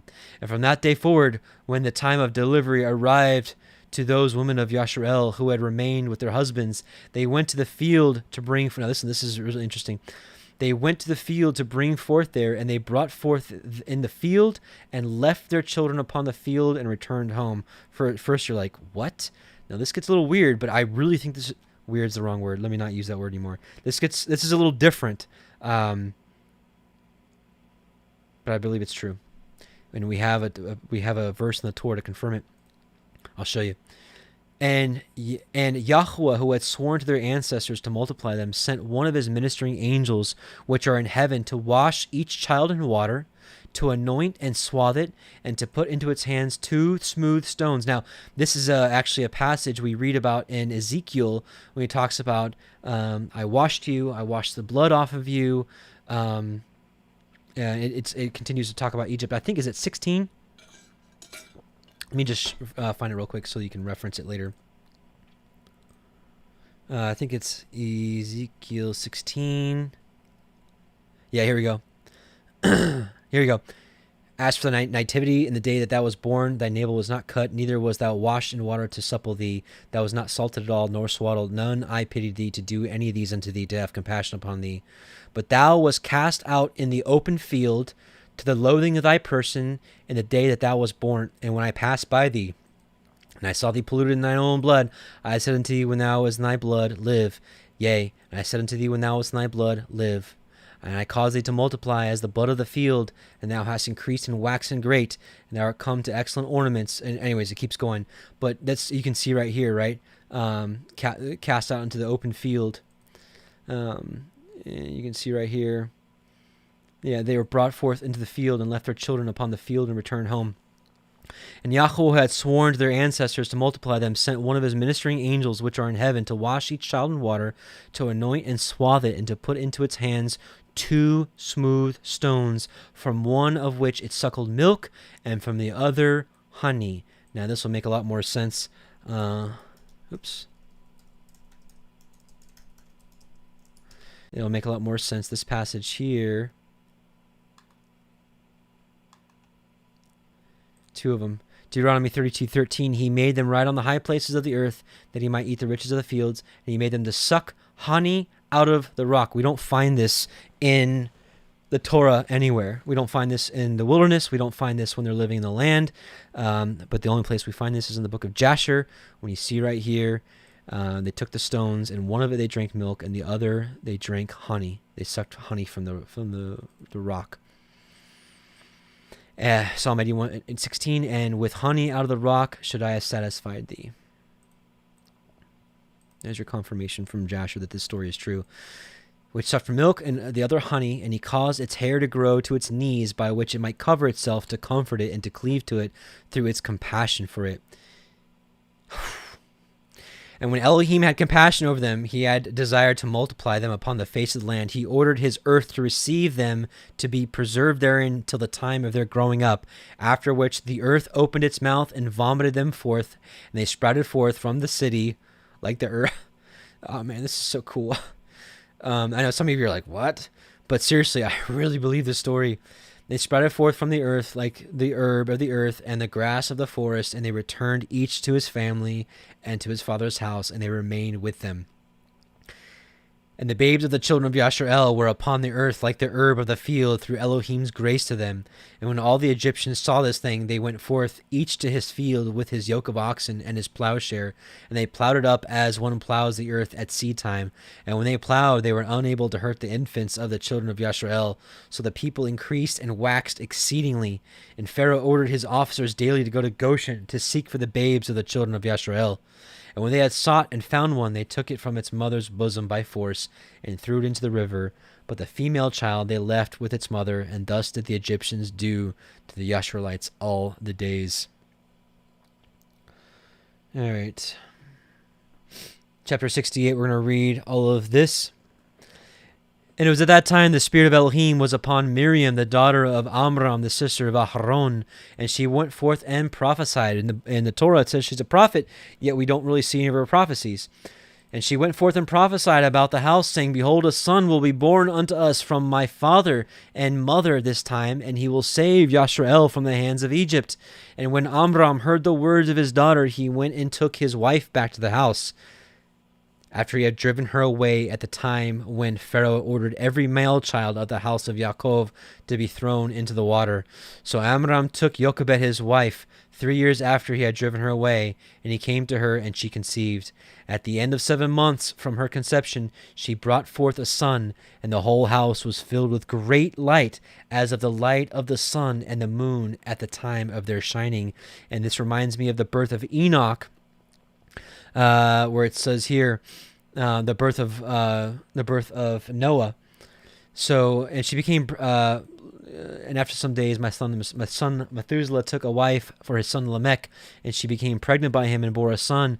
And his body was white as snow and red as the blooming of a rose, and the hair of his head and his long locks were white as wool, and his eyes beautiful.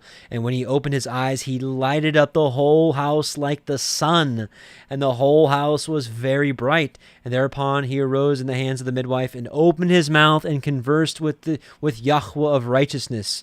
Right? Hallelujah. That would be such a sight. So the whole house was filled with great light as the light of the sun and the moon at the time of their shining. And when the woman saw that it was good and pleasing to the sight, she hid it for 3 moons in an inner room. In those days the Egyptians conspired to destroy all the Hebrews there. And the Egyptian women went to Goshen, where the children of Yashrael were, and they carried their young ones upon their shoulders, their babes who could not yet speak. And in those days, when the women of the children of Yashrael brought forth, each woman had hidden her son from before the Egyptians, that the Egyptians might not know of their bringing forth, and might not destroy them from the land. And the Egyptian women came to Goshen, and their children who could not speak were upon their shoulders. And when an Egyptian woman came to the house of a Hebrew woman, her babe began to cry. And when it cried, the child that was in the inner room answered it. So the Egyptian women went and told it at the house of Pharaoh. And Pharaoh sent his officers to take the children and slay them. Thus did the Egyptians to the Hebrew women all the days. And it was at that time, about 3 months from Jochebed's concealment of her son, that the thing was known in Pharaoh's house. And the woman hastened to take away her son from before the officers came. And she took him an ark of bulrushes, and daubed it with slime and with pitch, and put the child therein, and she laid it in the flags by the river's brink. I think this is all the same. Yeah. The only thing here different is we learned Pharaoh's daughter's name is Bathia. This is all the same. The only thing we learn here is at the end of 2 years, when the child grew up, she brought him to the daughter of Pharaoh, and he was a son unto her, and she called his name Moshe, for she said, because I drew him out of the water. Now here's all his other names. And Amram, his father, called his name Chabar, for he said it was for him that he associated with his wife, whom he had turned away. And Jochebed, his mother, called his name Yekuthiel, because she said, I have hoped for him to the Almighty, and Elohim restored him unto me. And Miriam, his sister, called his name Yared, for she descended after him to the river to know what would be his end, what his end would be. And Aharon, his brother, called his name Abi Zanuch, saying, my father left my mother and returned to her on his account.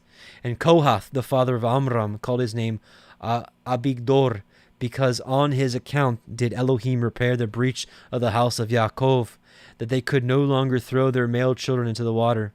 And their nurse called him Abisocho, saying, in his tabernacle was he hidden for 3 months on account of the children of Ham.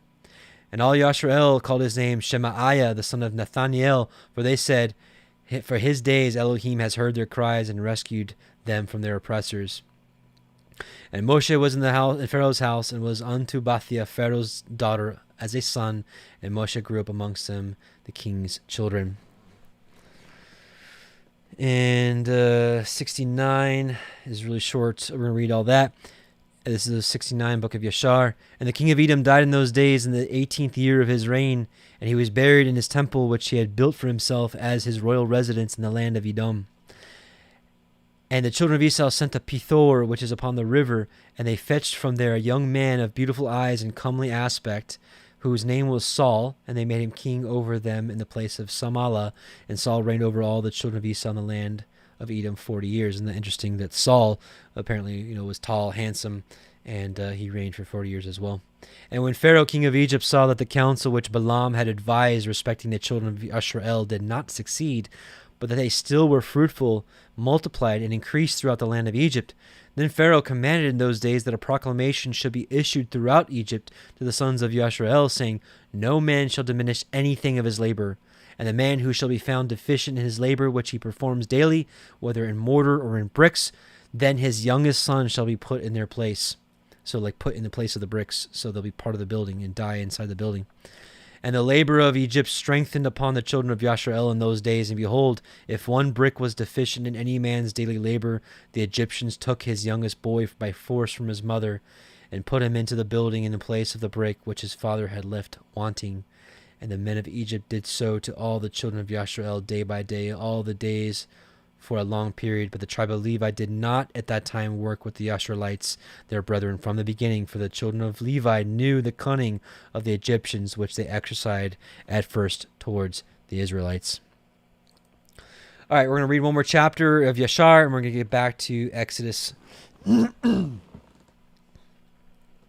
in the 3rd year from the birth of Moshe, Pharaoh was sitting at the banquet when Alapharinith, the queen, was sitting at his right hand, and Bathia at his left, and the lad Moshe was lying upon her bosom. And Balaam, the son of Beor, with his 2 sons, Jannes and Jambres, and all the princes of the kingdom were sitting at the table of the king's presence. And the lad stretched, this is Moshe. So the lad stretched forth his hand upon the king's head and took the crown from the king's head and placed it upon his own head. And when the king and the princes saw the work by which the boy had done, the king and the princes were terrified. And one man to his neighbor expressed astonishment. So everybody's like, oh, like, because you just don't do that, right? And the king said unto the princes who were before him at the table, what speak you, and what say you, O ye princes, in this matter? And what is to be done to the judgment against the boy on account of this act? And Balaam, the son of Beor, the magician, answered before the king and said to the princes, and he said, remember now, O my lord and king, the dream which thou didst dream many days since, and that which thy servant interpreted unto you. Now therefore, this is a child from the Hebrew children, in whom is the spirit of Elohim. Let not my lord the king imagine that this youngster did this thing without knowledge, for he is a Hebrew boy, and wisdom and understanding are with him, although he is yet a child. And with wisdom has he done this, and chosen unto himself the kingdom of Egypt. For this is the manner of all the Hebrews, to deceive kings and their nobles, to do all these things cunningly, in order to make the kings of the earth and their men tremble. Surely thou knowest that Abraham their father acted thus, who deceived the army of Nimrod king of Babel, and Abimelech king of Gerar, and that he possessed himself of the land of the children of Heth, and all the kingdoms of Canaan. And that he descended into Egypt, and said of his Sarah, his wife, that she is my sister, in order to mislead Egypt and her king. Actually, we just read all this, right? We just read all this. It's all the same. We know the temptations. We saw all this about all the different deliverances that Yah had given his brethren. We just have so much more to read, so I'm just trying to make this another 3 or 4 hour Torah portion. And his sons sold their brother Joseph, who went down into Egypt and became a slave, and was placed in the prison house for 12 years, until the former Pharaoh dreamed dreams and withdrew him from the prison house, and magnified him above all the princes in Egypt on account of his interpreting his dreams. And when Elohim caused a famine throughout the land, he sent for and brought his father and all his brothers and the whole of his father's household, and supported them without price or reward, and bought the Egyptians for slaves. Now therefore, my lord and king, behold, this child has risen up in their stead in Egypt, to do according to their deeds, and to trifle with every king, prince, and judge. If it please the king, let us now spill his blood upon the ground, lest he grow up and take away the government from thy hand, and the hope of Egypt perish after he shall have reigned. And Balaam said to the king, let us moreover call for all the judges of Egypt, and the wise men thereof, and let us know if the judgment of death is due to this boy, as thou didst say, and then we will slay him.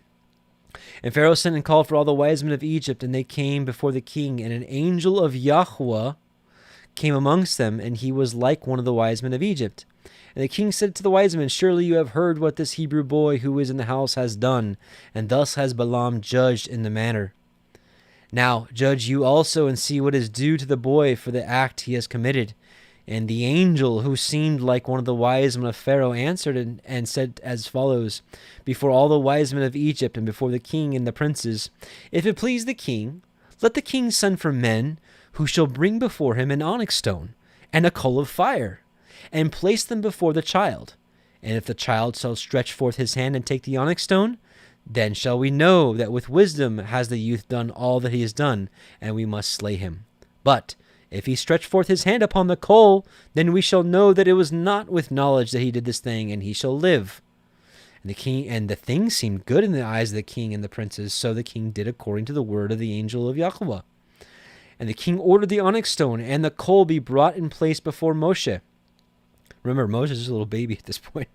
And they placed the boy before them, And the lad endeavored to stretch forth his hand to the onyx stone, but the angel of Yahuah took his hand and placed it upon the coal, and the coal became extinguished in his hand, and he lifted up and put it into his mouth, and burned a part of his lip and part of his tongue, and he became heavy in mouth and tongue. And a lot of people, I think, and a lot of people agree with me, this is why later on we find out that Moshe is slow of speech, slow of tongue, because he burnt his mouth bad because he put a hot coal of a fiery coal in his mouth.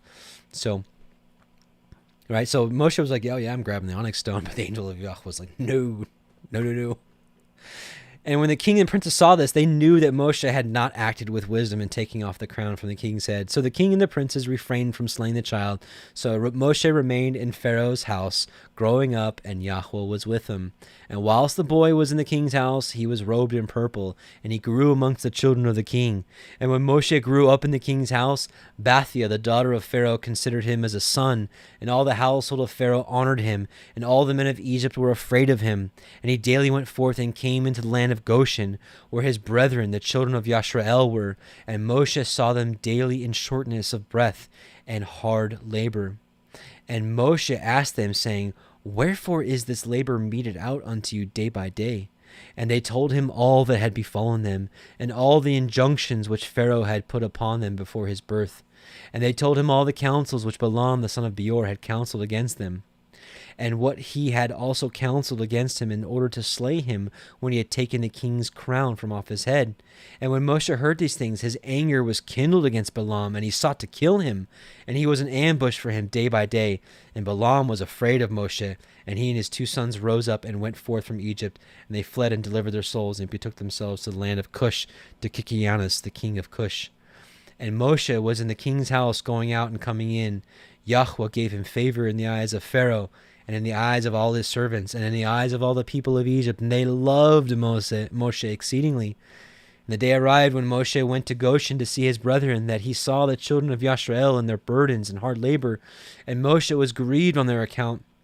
And Moshe returned to Egypt, and came to the house of Pharaoh, and came before the king. And Moshe bowed down before the king. And Moshe said unto Pharaoh, I pray thee, my lord, I have come to seek a small request from thee. Turn not away my face empty. And Pharaoh said unto him, Speak. And Moshe said unto Pharaoh, Let there be given unto thy servants, the children of Yashrael, who were in Goshen, 1 day to rest therein from their labor. And the king answered Moshe and said, Behold, I have lifted up thy face in this thing to grant thy request. And Pharaoh ordered a proclamation to be issued throughout Egypt and Goshen, saying, To you, all the children of Yashrael, thus says the king, For 6 days you shall do your work, but on the 7th day you shall rest, and shall not perform any work. Thus you shall do all the days as the king and Moshe the son of Bathia have commanded. And Moshe rejoiced at this thing which the king had granted him, and all the children of Yashrael did as Moshe ordered them. For this thing was from Yahuah to the children of Yashrael, for Yahuah had begun to remember the children of Yashrael, to save them for the sake of their fathers. And Yahuah was with Moshe, and his fame went throughout Egypt. And Moshe became great in the eyes of all the Egyptians, and in the eyes of all the children of Yashrael, seeking good for his people Yashrael, and speaking words of peace regarding them to the king. Okay, so let's go back to finish up Exodus chapter 2 now. Or actually not finish it up. We're going to read a little portion here. A lot to read here. A lot of holes to fill. Let's see. How are we doing on time? An hour and a half in. Okay. Yeah.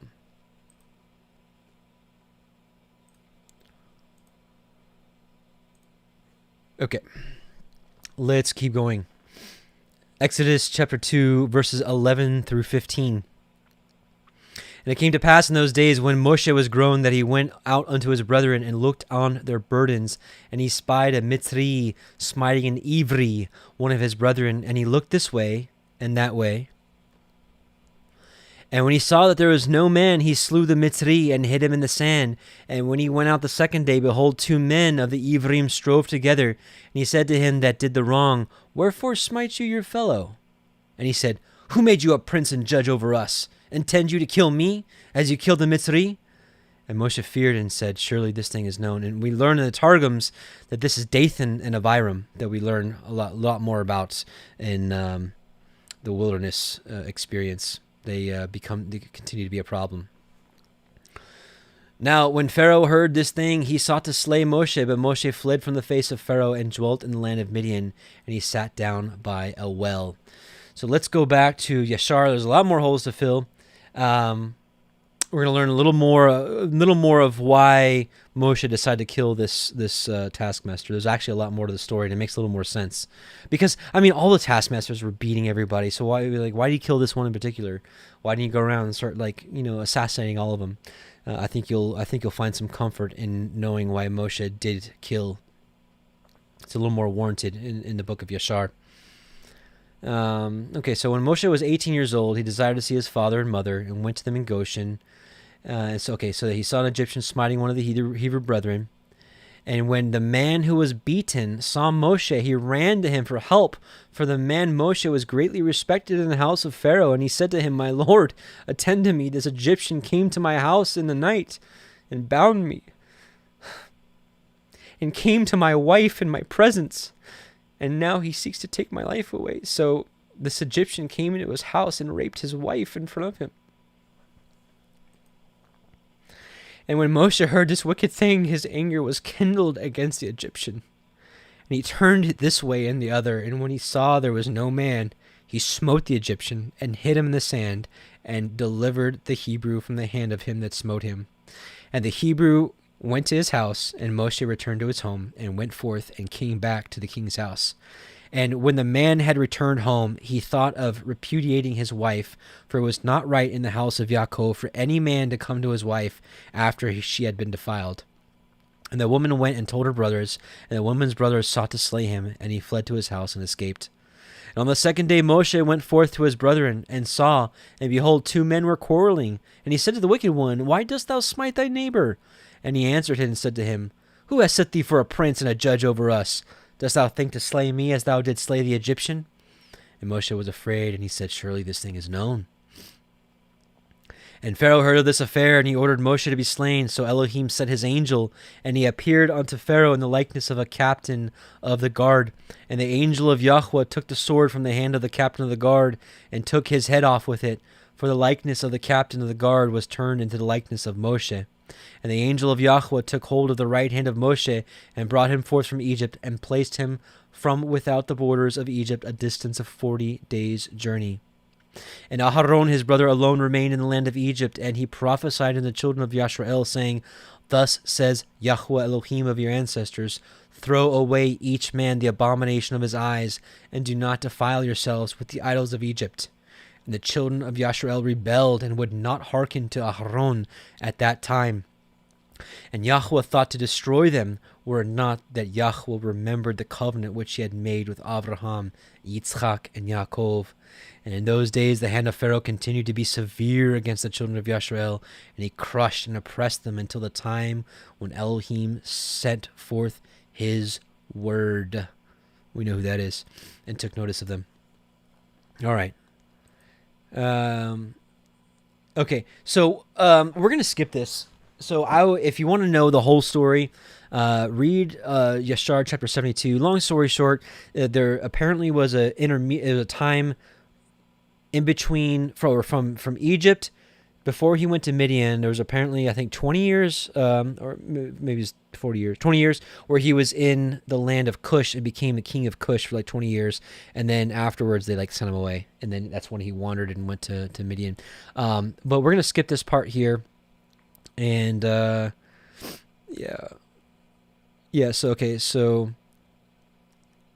Moshe reigned over the children of Cush. We're going to skip that. And so it's here, in the 50th year of the reign of Pharaoh, king of Egypt, that is, in the 175th year of the Israelites going down to Egypt, reigned Moshe in Cush. And Moshe was 27 years old when he began to reign over Cush, and 40 years did he reign. Okay, so 40 years. So we're going to skip this part again. It's a really interesting story, but we're going to... Yeah, I actually want to read this little part here.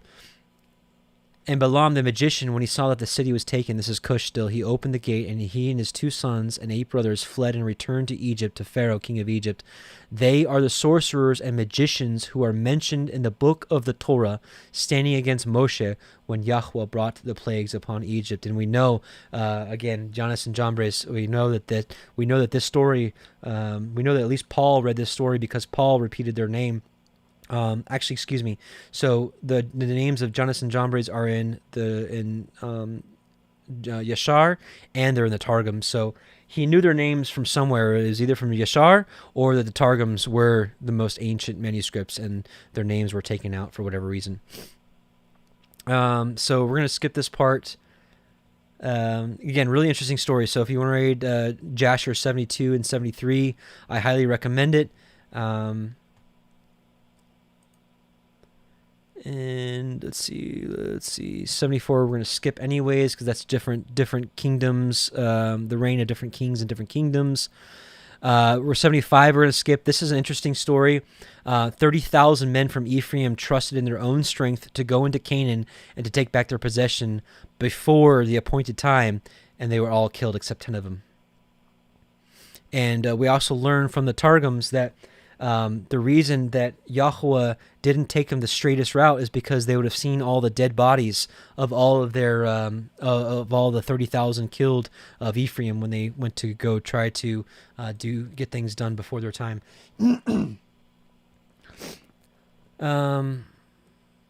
Okay, so now we're going to finish this. This is at the end of the reign of Moshe in Cush, and now is when he starts going to Midian. So the book of Yashar, chapter 76, and Moshe, the son of Amram, was still king in the land of Cush in those days, and he prospered in his kingdom, and he conducted the government of the children of Cush in justice, in righteousness, and integrity. And all the children of Cush loved Moshe all the days that he reigned over them, and all the inhabitants of the land of Cush were greatly afraid of him. And in the 40th year of the reign of Moshe over Cush, Moshe was sitting on the royal throne, whilst Adoniah, the queen, was before him, and all the nobles were sitting around him. And one of the things was Moshe did not go in unto the queen because Moshe knew, well, for multiple reasons. We'll go through that another time. And Adoniah the queen said before the king and the princes, "What is this thing which you, the children of Cush, have done for this long time? Surely you know that for 40 years that this man has reigned over Cush, he has not approached me, nor has he served the gods of the children of Cush. Now therefore hear, O ye children of Cush, and let this man no more reign over you, for he is not of our flesh. Behold, Menarchus, my son, is grown up. Let him reign over you, for it is better for you to serve the son of your Lord than to serve a stranger, slave of the king of Egypt." And all the people and nobles of the children of Cush heard the words which Adoniah the queen had spoken in their ears, and all the people were preparing until the evening. And in the morning they rose up early and made Menarchus, son of Kikianus, king over them. And all the children of Cush were afraid to stretch forth their hand against Moshe, for Yahuah was with Moshe. And the children of Cush remembered the oath which they swore unto Moshe. Therefore they did no harm to him. But the children of Cush gave many presents to Moshe, and sent him from them with great honor. So Moshe went forth from the land of Cush, and went home, and ceased to reign over Cush. And Moshe was 66 years old when he went out of the land of Cush, for the thing was from Yahuah, for the period had arrived which he had appointed of the days of old to bring forth Yashrael from the affliction of the children of Ham. So Moshe went to Midian, for he was afraid to return to Egypt on account of Pharaoh, and he went and sat at a well in the water of Midian. And the 7 daughters of Reuel the Midianite went out to feed their father's flock. And they came to the well and drew water to water their father's flock. So the shepherds of Midian came and drove them away. And Moshe rose up and helped them and watered the flock. And they came home to their father Reuel and told him what Moshe did for them. And they said, "An Egyptian man has delivered us from the hands of the shepherds. He drew up water for us and watered the flock." And Reuel said to his daughters, "And where is he? Wherefore have you left the man?" And Reuel sent for him and fetched him and brought him home, and he ate bread with him. And Moshe related to Reuel all that he had fled from Egypt, and they reigned 40 years over Cush, and that they afterward had taken the government from him, and had sent him away in peace and with honor and presence. And when Reuel heard the words of Moshe, Reuel said within himself, "I will put this man into prison house, whereby I shall conciliate the children of Cush, for he has fled from them." And they took and put him into the prison house. And Moshe was in prison 10 years. 10 years. And whilst Moshe was in the prison house, Zipporah, the daughter of Reuel, took pity over him and supported him with bread and water all the time. And all the children and all the children of Yashael were yet in the land of Egypt, serving the Egyptians in all manner of hard work. And in the hand of Egypt continued in severity over the children of Yashael in those days. At that time Yahuah smote Pharaoh the king of Egypt, and he afflicted with the plague of leprosy from the sole of his foot to the crown of his head, owing to the cruel treatment of the children of Yashael. Was plague at that time from Yahuah upon the Pharaoh the king of Egypt. For Yahuah hearkened to the prayer of his people, the children of Yashael, and their cry reached him on account of their hard work. Still his anger did not turn from them, and the hand of Pharaoh was still stretched out against the children of Yashael. And Pharaoh hardened his neck before Yahuah, and he increased his yoke over the children of Yashael, and embittered their lives with all manner of hard work. And when Yahuah had inflicted the plague upon Pharaoh, king of Egypt, he asked his wise men and sorcerers to cure him. Now this gets very, very twisted. And his wise men and sorcerers said unto him that if the blood of little children were put into the wounds, he would be healed. Now think about that right now, and think about what the elite are doing with aborted fetuses and stem cells, or not. I don't know. I don't know all the correct terminology. That's not my area of expertise. But we know what they're doing with baby parts and baby blood and children's blood and all this kind of stuff, right? It's preserving their lives and giving them power in the flesh. That if the blood of the little children were put into the wounds, he would be healed. And Pharaoh hearkened to them, and sent his ministers to Goshen to the children of Yashael to take their little children. And Pharaoh's ministers went and took the infants of the children of Yashael from the bosoms of their mothers by force, and they brought them to Pharaoh daily, a child each day, and the physicians killed them and applied them to the plague. Thus did they all the days. And the number of the children which Pharaoh slew was 375. But Yahuah hearkened not to the physicians of the king of Egypt, and the plague went on increasing mightily. And Pharaoh was 10 years afflicted with that plague. Still the heart of Pharaoh was more hardened against the children of Yashael. And at the end of 10 years, Yahuah continued to afflict Pharaoh with destructive plagues. And Yahuah smote him with a bad tumor and sickness at the stomach, and that plague turned to a severe boil. At that time the two ministers of Pharaoh came from the land of Goshen, where all the children of Yashael were, and went to the house of Pharaoh and said to him, We have seen the children of Yashael slacken in their work and negligent in their labor. And when Pharaoh heard the words of his ministers, his anger was kindled against the children of Yashael exceedingly, for he was greatly grieved at his bodily pain. And he answered and said, Now that the children of Yashael know that I am ill, they turn and scoff at us. Now therefore harness my chariot for me, and I will betake myself to Goshen, and I will see the scoff of the children of Yashael with which they are deriding me. So his servants harnessed the chariot for him. And they took and made him ride upon a horse, for he was not able to ride on upon himself. And he took with him 10 horsemen and 10 footmen, and went to the children of Yashael to Goshen. And when they had come to the border of Egypt, the king's horse passed into a narrow place, elevated in the hollow part of the vineyard, fenced on both sides, the low plain country being on the other side. And the horses ran rapidly in that place, and pressed each other, and the horses pressed the king's horses, and the king's horses fell into the low plain, whilst the king was riding upon it. And when he fell, the chariot turned over the king's face, and the horse lay upon the king, and the king cried out, for his flesh was very sore. And the flesh of the king was torn from him, and his bones were broken, and he could not ride. For this thing was from Yahuah to him, for Yahuah had heard the cries of his people, the children of Yashael, and their affliction. And his servants carried him upon their shoulders a little at a time, and they brought him back to Egypt. And the horsemen who were with him came also back to Egypt. And they placed him in his bed, and the king knew that his end was come to die. So Aparaneth, the queen, his wife, came and cried before the king, and the king wept a great weeping with her. And all his nobles and his servants came on that day and saw the king that in an affliction, and wept a great weeping with him. And the princes of the king and all his counselors advised the king to cause one to reign in his stead in the land, whomsoever he should choose from his sons. And he keeps going. He ends up choosing his son Adikam, who was short, fat, and had a beard all the way down to the floor. All right, so let's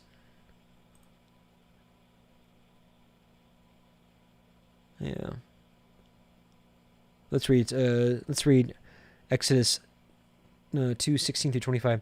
Now the priests of Midian had 7 daughters, and they came and drew water and filled the troughs to water their father's flock. And the shepherds came and drove them away, but Moshe stood up and helped them and watered their flock. And when they came to Reuel, their father, he said, "How is it that you are come so soon today?" And they said, "A Mitzri delivered us out of the hand of the shepherds, and also drew water enough for us, and watered the flock." And he said unto his daughters, "And where is he? And why is it that ye have left the man? Call him, that he may eat bread." And Moshe was content to dwell with the man, and he gave Moshe Zipporah his daughter, and she bore him a son, and he called his name Gershom, for he said, "I have been a stranger in a strange land." And it came to pass in the process of time that the king of Mitzrayim died, and the children of Yasharel sighed by reason of the bondage, and they cried, and their cry came up to Elohim by reason of their bondage. And Elohim heard their groaning, and Elohim remembered his covenant with Avraham, and with Yitzchak, and with Yaakov. And Elohim looked upon the children of Yasharel, and Elohim had respect unto them.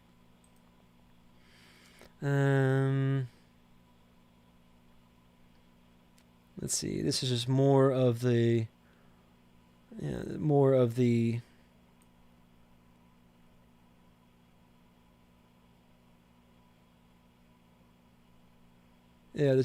the grievous punishments that Egypt did to Israel.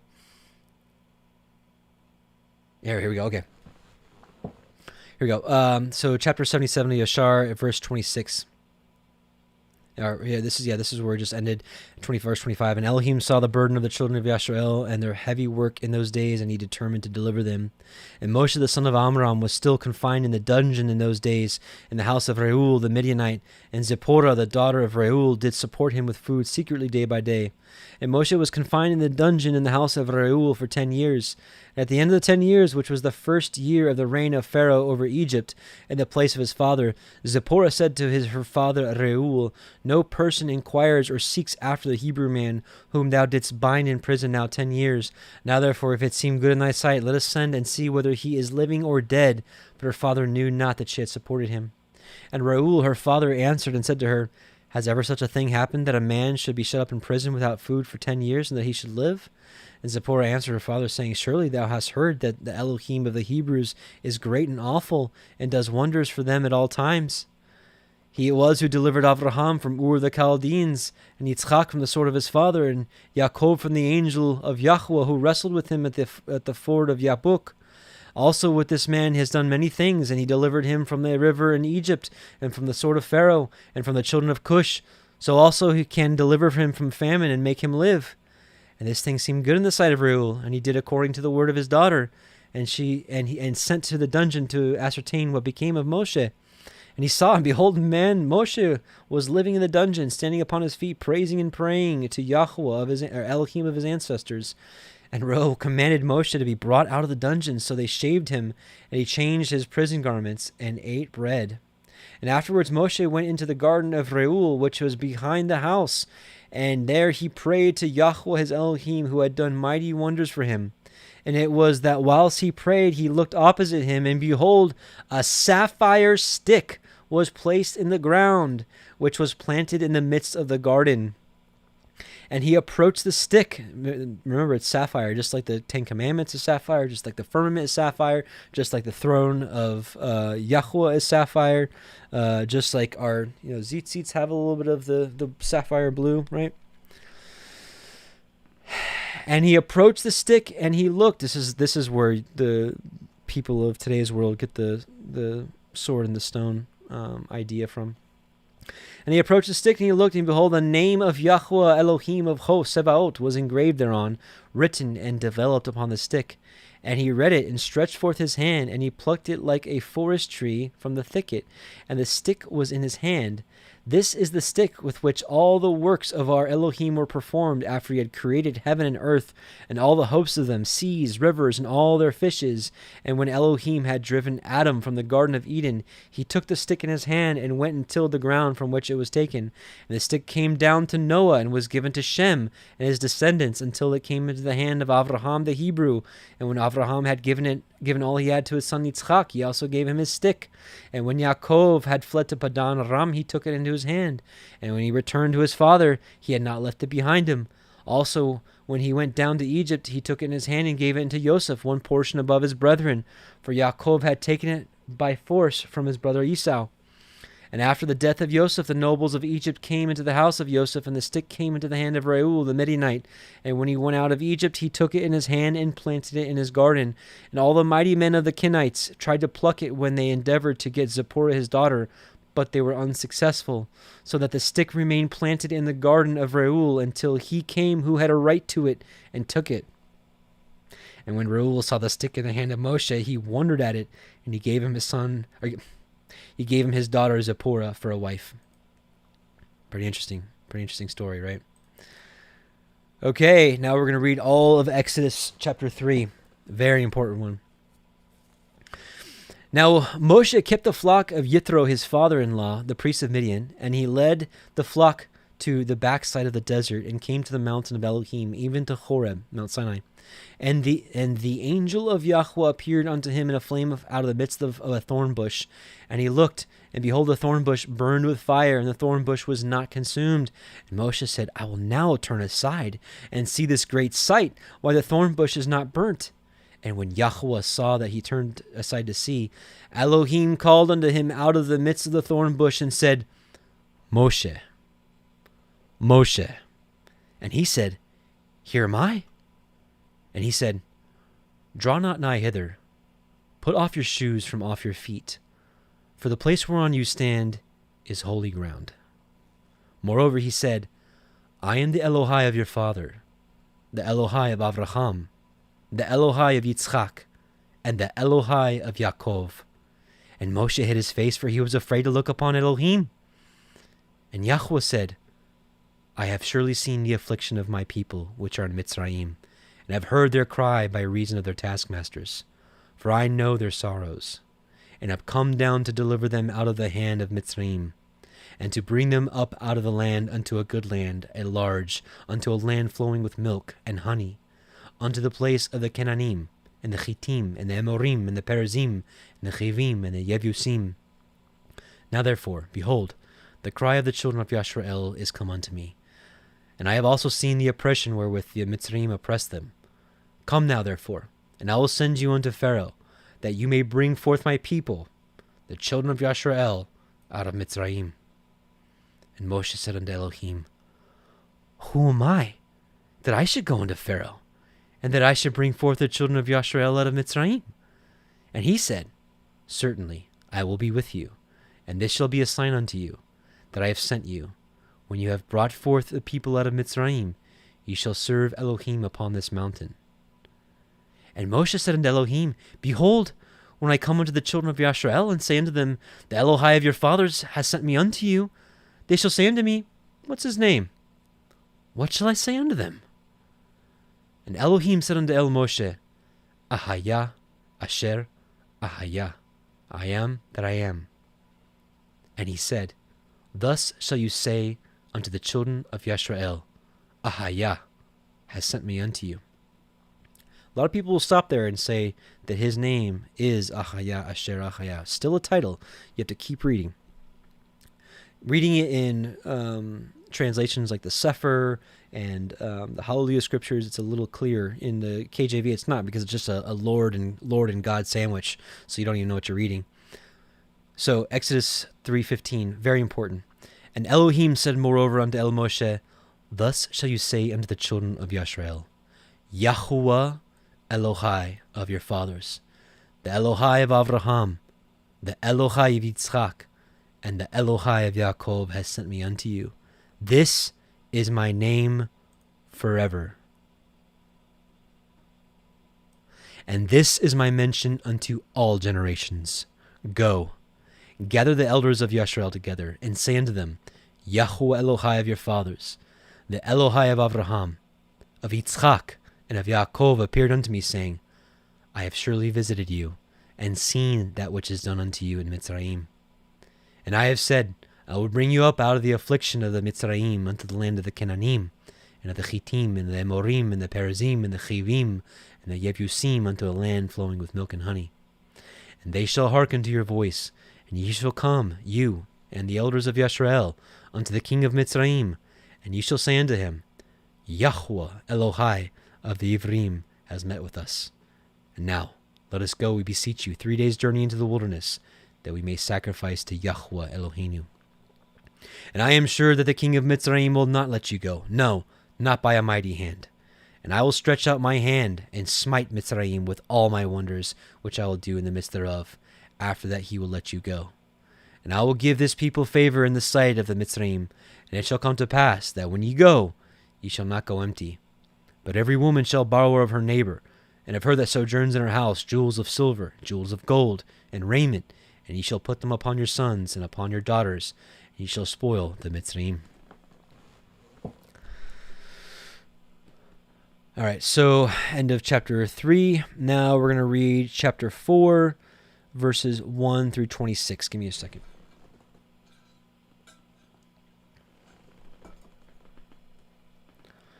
And Moshe answered and said, But behold, they will not believe me, nor hearken unto my voice, for they will say, Yahuah has not appeared unto you. And Yahuah said unto him, What is that in your hand? And he said, A rod. And he said, Cast it on the ground. And he cast it on the ground, and it became a serpent. And Moshe fled from before it. And Yahuah said unto Moshe, Put forth your hand, and take it by the tail. And he put forth his hand, and caught it. And it became a rod in his hand, that they may believe that Yahuah Elohai of their fathers, the Elohai of Abraham, the Elohai of Yitzchak, and the Elohai of Yaakov has appeared unto you. And Yahuah said furthermore unto him, Put now your hand into your bosom. And he put his hand into his bosom. And when he took it out, behold, his hand was leprous as snow. And he said, Put your hand into your bosom again. And he put his hand into his bosom again, and plucked it out of his bosom. And behold, it was turned again as his other flesh. And it shall come to pass, if they will not believe you, neither hearken to the voice of the first sign, that they will believe the voice of the latter sign. And it shall come to pass, if they do not believe these two signs, neither hearken unto your voice, that you shall take of the water of the river and pour it upon the dry land, and the water which you take out of the river shall become blood upon the dry land. And Moshe said unto Yahuah, O my Adonai, I am not eloquent, neither heretofore, nor since you have spoken unto your servant, but I am slow of speech and slow of tongue. And Yahuah said unto him, Who has made man's mouth? Or who makes the dumb, or deaf, or the seeing, or the blind? Have not I, Yahuah? Now therefore go, and I will be with your mouth, and teach you what you shall say. And he said, O my Adonai, send, I pray you, by the hand of him whom you will send. And the anger of Yahuah was kindled against Moshe, and he said, Is not Aharon the Levi your brother? I know that he can speak well. And also, behold, he comes forth to meet you, and when he sees you, he will be glad in his heart. And you shall speak unto him, and put words in his mouth, and I will be with your mouth, and with his mouth, and will teach you what you shall do. And he shall be your spokesman unto the people, and he shall be, even he shall be to you instead of a mouth, and ye shall be to him instead of Elohim.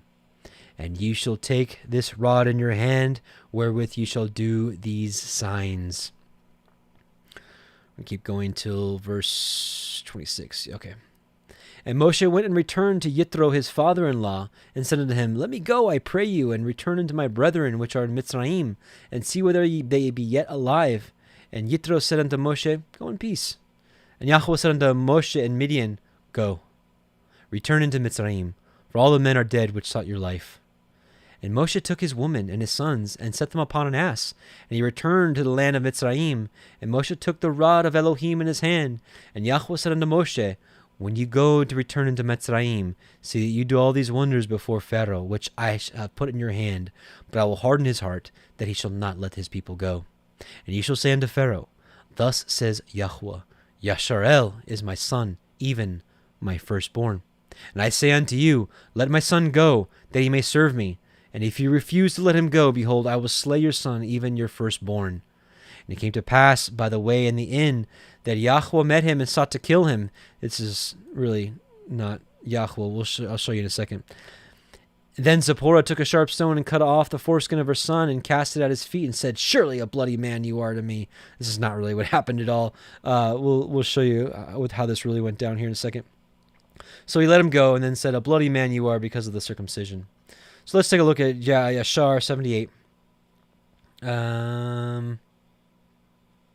Yashar 78, 7 through 16. Okay. In those days, Moshe the son of Amram in Midian took Zipporah, the daughter of Reuel, the Midianite, for a wife. And Zipporah walked in the ways of the daughters of Yaakov. She was nothing short of the righteousness of Sarah, Rebekah, Rachel, and Leah.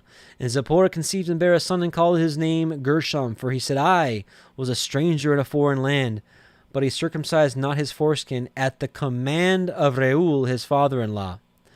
And she conceived again and bare a son, but circumcised his foreskin and called his name Eliezer. For Moshe said, because the Elohim of my father was my help and delivered me from the sword of Pharaoh. And Pharaoh king of Egypt greatly increased the labor of the children of Yashrael in those days and continued to make his yoke heavier upon the children of Yashrael. And he ordered a proclamation to be made in Egypt, saying, give no more straw to the people to make bricks with. Let them go and gather themselves straw as they can find it. This is all the same. So let's actually, I want to answer that question about the, here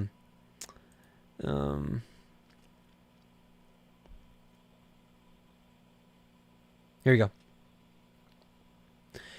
And this is Yashar chapter 79, starting at verse 8. And Moshe rose up to go to Egypt, and he took his wife and his sons with him. And he was at an inn at the road, and an angel, not the angel of Yahuah or Yahuah himself, an angel of Yahuah. In the Targums, it says the destroyer. So more than likely Satan. And an angel of Elohim came down and sought an occasion against him, right, the accuser. And he wished to kill him on account of his firstborn son because he had not circumcised him, right? So he broke Torah. And so here's a perfect entryway. He's like, yeah, you transgress, buddy. I'm going to get you. And those of you that were with me on the study last night, we got to look for all these little loopholes that the demons, the powers and principalities can seek against us. They can seek a legal accusation against us and say, Yahuah, look what so-and-so just ate. They just ate something with pork. They just transgressed your Torah. Let me have access, please. That's what happened here. The accuser was like, oh, Yahuah, your man Moshe here, he transgressed your circumcision commandment, right? So he's mine. Or can he be mine? And he wished to kill him on account of his firstborn son because he had not circumcised him and had transgressed the covenant which Yahuah had made with Avraham. For Moshe had hearkened to the words of his father-in-law, which he had spoken to him, not to circumcise his firstborn son. Therefore he circumcised him not. And Zipporah saw the angel of Yahuah seeking an occasion against Moshe, and she knew that this thing was owing to his not having circumcised her son Gershom. And Zipporah hastened and took of the sharp rock stones that were there, and she circumcised her son and delivered her husband and her son from the hand of the angel of Yahuah. So that's what happened. That's what really happened there. And again, the only thing different in the Targums, it says specifically that angel is the destroyer. So, okay, let's keep going. Exodus 4:27, and Yahuah said unto Aaron, go into the wilderness to meet Moshe. And he went and met him in the mount of Elohim and kissed him. And Moshe told Aharon all the words of Yahuah who had sent him, and all the signs which he had commanded him. And Moshe and Aharon went and gathered together all the elders of the children of Yashrael. And Aharon spoke all the words which Yahuah had spoken unto Moshe, and did the signs in the sight of the people, and all the people believed. And when they heard that Yahuah had visited the children of Yashrael, that he looked upon their affliction, then they bowed their heads and worshipped. Okay, Exodus 5, we're going to read all of it. And afterward Moshe and Aharon went in and told Pharaoh, and thus says Yahuah Elohim of Yashrael, let my people go, that they may hold a feast unto me in the wilderness. And Pharaoh said, who is Yahuah, that I should obey his voice to let Yashrael go? I know not Yahuah, neither will I let Yashrael go. And there's actually something really interesting in the Targums here that I actually want to just stop now and read. Chapter 5. Sorry for the scroll. It makes people dizzy sometimes. Sorry. Okay. Chapter 5 in the Targums. And after this, Moshe and Aharon went up unto Pharaoh and said, Thus saith Yahuah, the Elohim of Yisrael, release my people, that they may make unto me a festival in the wilderness. And Pharaoh said, The name of Yahuah is not made known to me, that I should receive his word to release Yisrael. I have not found written in the book of the angels the name of Yahuah. Of him I am not afraid, neither will I release Yisrael. So here we see, is this like a book from the Watchers, right? Or is this a book from the 70 angels that preside over the 70 nations? Really interesting. First I ever heard of it until I looked at this Torah portion. Right, so Pharaoh said, Who is Yahuah that I shall obey his voice to go let Yisrael go? I know not Yahuah, neither will I let Yisrael go. And they said, The Elohai of the Ivrim has met with us. Let us go, we pray you, 3 days' journey into the desert, and sacrifice unto Yahuah Eloheinu, lest he fall upon us with pestilence or with the sword. And the king of Mitzrayim said unto them, Wherefore do ye, Moshe and Aharon, let the people go from their works? Get you unto your burdens.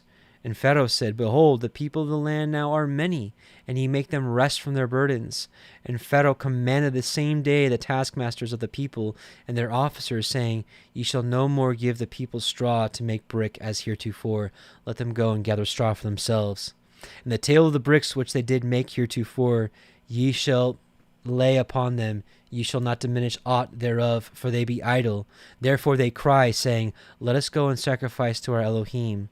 Let their more work be laid upon them, that they may labor therein, and let them not regard vain words. And the taskmasters of the people went out, and their officers, and they spoke unto the people, saying, Thus says Pharaoh, I will not give you straw.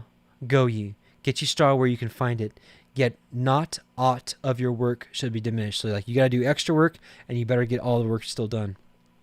So the people were scattered abroad through all the land of Mitzrayim to gather the stubble instead of straw, and the taskmasters hasted them, saying, Fulfill your works and your daily tasks, as when there was straw. And the officers of the children of Yisrael, which Pharaoh's taskmasters had set over them, were beaten, and demanded, Wherefore have ye not fulfilled your tasks in making brick both yesterday and today as heretofore? Then the officers of the children of Yisrael came and cried unto Pharaoh, saying, Wherefore deal you thus with your servants? There is no straw given unto your servants. And they say to us, Make brick, and behold, your servants are beaten. But the fault is in your own people. But he said, Ye are idle. Ye are idle. Therefore ye say, Let us go and do sacrifice to Yahuah.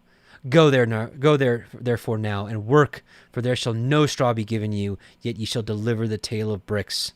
And the officers of the children of Yisrael did see that they were in evil case after it was said, Ye shall not diminish aught from your bricks of your daily task. And they met Moshe and Aharon, who stood in the way as they came forth from Pharaoh. And they said unto him, Yahuah look upon you and judge, because you have made our Savior to be abhorred in the eyes of Pharaoh and in the eyes of his servants, to put a sword in their hand to slay us. And Moshe returned unto Yahuah and said, Adonai, wherefore have you so evil entreated this people? Why is it that you have sent me? For since I came to Pharaoh to speak in your name, he has done evil to this people, neither have you delivered your people at all. All right, so let's read more of Yashar 79. This will be actually the last portion, where it's about 10 verses, and then we got one verse in Exodus 6, and we're done for this week. So Yashar 79, 21 through 31. So this is when they're going to Pharaoh's house the first time. And when they came to the king's gate, the 2 young lions were confined there with iron instruments, and no persons went out or came in from before them, unless those whom the king ordered to come. When the conjurers came, then withdrew the lions by their incantations, and this brought them to the king. So they basically had 2 lions as guard lions. And Moshe hastened and lifted up the stick upon the lions, and he loosed them. And Moshe and Aharon came into the king's house.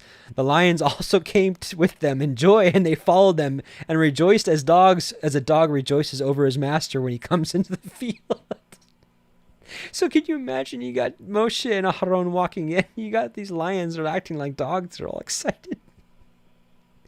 And when Pharaoh saw this thing, he was astonished at it, and he was greatly terrified at the report, for their appearance was like the appearance of the children of Elohim.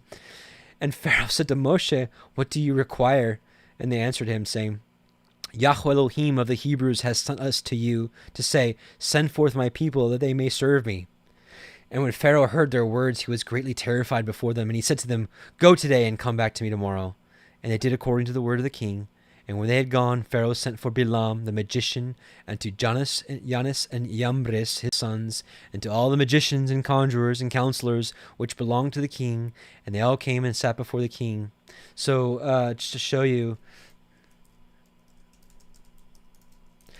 that Paul knew these names, right? 2 Timothy 3:8. Now as Jannes and Jambres withstood Moses, so do these also resist the truth, the Torah, men of corrupt minds reprobating concerning the faith. So Paul knew their names somehow. So again, the only places you see these names are in the Targums and the book of Yashar. And to all the magicians and conjurers and counselors which belonged to the king, and they all came and sat before the king. And the king told them all the words which Moshe and his brother Aharon had spoken to him. And all the magicians said to the king, But how came the men to thee on account of the lions which were confined at the gate? And the king said, Because they lifted up their rod against the lions and loosed them, and they came to me. And the lions also rejoiced at them, as a dog rejoices to meet his master. And Balaam, the son of Beor, the magician, answered the king, saying, These are none else than magicians like unto ourselves. Now therefore send for them, and let them come, and we will try them. And the king did so. Last verse, and actually I got just a couple little portions in the Targums. So Exodus 6:1. Then Yahuah said unto Moshe, Now you shall see what I will do to Pharaoh. For with a strong hand he shall let him go. He shall let them go. With a strong hand shall he drive them out of this land. So let me take a look at my notes real quick. I had some stuff for the Targums. So let's go back to the Targums. Just a couple little nuggets to point out here. So chapter 1, third portion.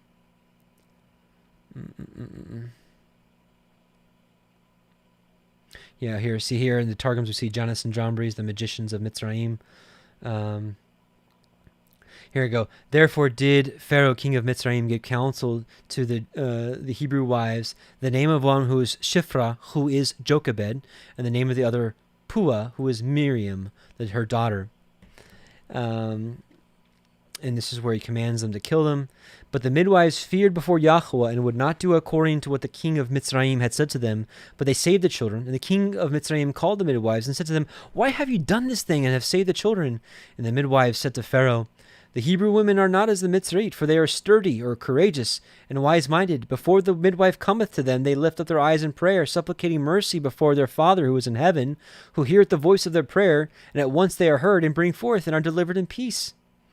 And Yahuah did good to the midwives, and the people multiplied and prevailed greatly. And for as much as the midwives feared before Yahuah, they obtained for themselves a good name unto the ages, and the word of Yahuah builded for them a royal house, even the house of the high priesthood. So this is what it was talking about when in chapter 1, where it said he built those two midwives a house. He built them the high priesthood because, again, this was Jochebed, the mother of Miriam, Aaron, and Moshe, and Miriam, right? So that was an interesting little nugget in the Targums this week. Let's see, chapter 2, just to show you, it's just something minor, but just to show you the two people that were fighting were Dathan and Abiram right here. And we went out the second day and looked, and behold, Dathan and Abiram, the men of the Hebrews, contended, seeing that Dathan put forth his hand against Abiram to smite him. And he said to him, Wherefore thou dost thou smite thy companion? So let's see. Let's see here.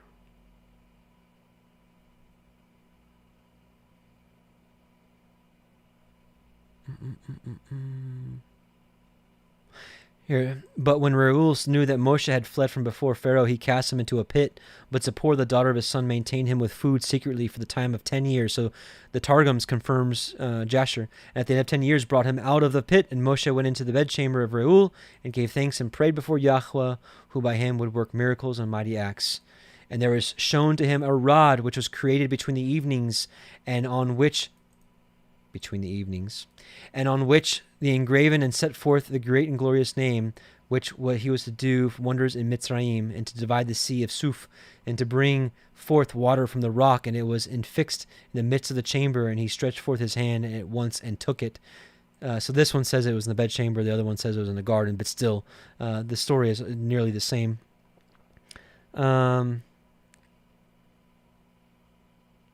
Yeah, and here we see also a confirmation, second witness for what's written in Jasher about the blood. And it was after many of those days that the king of Mitzrayim was struck with a disease, and he commanded to kill the firstborn of the sons of Israel, that he might bathe himself in their blood to be healed. All right, so chapter 4. We're going to look at the 6th paragraph. So 1, 2, 3, 4, 5, 6. Yeah, here's the same thing with the circumcision. But it was on the way in the place of the lodging that the angel of Yahuah met him and sought to kill him, because Gershom his son had not been circumcised, and as much as Jethro his father-in-law had not permitted him to circumcise him, but Eleazar had been circumcised by an agreement between them two. And Zipporah took a stone and circumcised the foreskin of Gershom her son, and brought the severed part to the feet of the angel, the destroyer, and said, the husband sought to circumcise, but the father-in-law obstructed him. And now let this blood of the circumcision atone for my husband. It's a good wife. Very good wife. Okay, so let's see. Yeah, okay, then we read the other thing about the book of the angels. The book of the angels, they did not find the name of Yahuwah in it. So, interesting stuff. Amazing Torah portion. It's probably one of my favorites because there's just so much to learn in this one. There's so many holes to fill. I pray that you were blessed by it as much as I was to go through it. So let's pray together. We're going to pray, do the priestly blessing, and we're going to do the Ten Commandments song. And we will scatter and finish our Shabbats. We'll finish our Shabbats in awesomeness. I don't know. I lost of words there. So let's pray. Heavenly Father, O Yahuwah, we come before you in your Son Yahusha HaMashiach's name, and we thank you first and foremost for your word, our Messiah. Your word is a lamp unto our feet. And we just thank you so much for salvation through belief and his atonement for us. And we thank you for reconciling us back to you, O Yahuwah. We thank you for opening our eyes to your Torah, the full breadth of your scripture. And we just thank you for opening our eyes to these kind of books that we can start to understand truly what the past has happened. And certainly you can learn more for the future. And we just thank you so much for opening our eyes to these books, and we just bless you on this Shabbat. We thank you for all that you do. We thank you for this amazing day of rest. We thank you for giving us the Ruach HaKodesh, and we just ask you to continue to strengthen us every day. We thank you for this congregation, this public gathering of reading and studying your word. And we pray that it was a blessing in your sight, that people want to do this in the last days and truly do it, not with double-mindedness, but with a single-mindedness towards you. Oh, Yahuwah, please continue to prune us, to remove anything from us that is not of you, because we want to be righteous in your eyes. We want to do what's right in your eyes and to bring forth that true fruit. We love you. We sing you many praises in Yahusha's name. We thank you for all the works of your hands, your creation. Everything contained in this world that you have made with your hands is glorious, and we can't wait. We can wait. We are eagerly waiting for Yahusha to come and to reign it in righteousness and to be part of your kingdom. We pray that we may be accounted worthy to escape all these things that are coming to pass and to stand before the Son of Man and to be with you forever. We love you in Yahusha's name. Amen and amen. Hallelujah. Hallelujah. So, Yevarechecha Yahuwah Beyish Merecha Ya'er Yahuwah Panav Elecha V'chuneka Yisa Yahuwah Panav Elecha V'yasem Lecha Shalom. Yahuwah will bless you and keep you. Yahuwah will make his face shine upon you and be gracious unto you. Yahuwah will lift up his countenance upon you and give you shalom, especially on this Shabbat. Amen and amen. And here is the Ten Commandments song. So hope you enjoy it, and we'll end this stream. Let's sing a little song about the two greatest commandments, loving Yahuwah and loving people. Let's start with how we love him. You shall not have any other Elohim before him. You not have any graven images, for you are his. You shall not bow down to them, nor shall you ever serve them. Keeping his commandment shows you love him. Yahusha did not abolish but strengthen them. Blessed are those who keep his way. They may have the right to enter through the gate.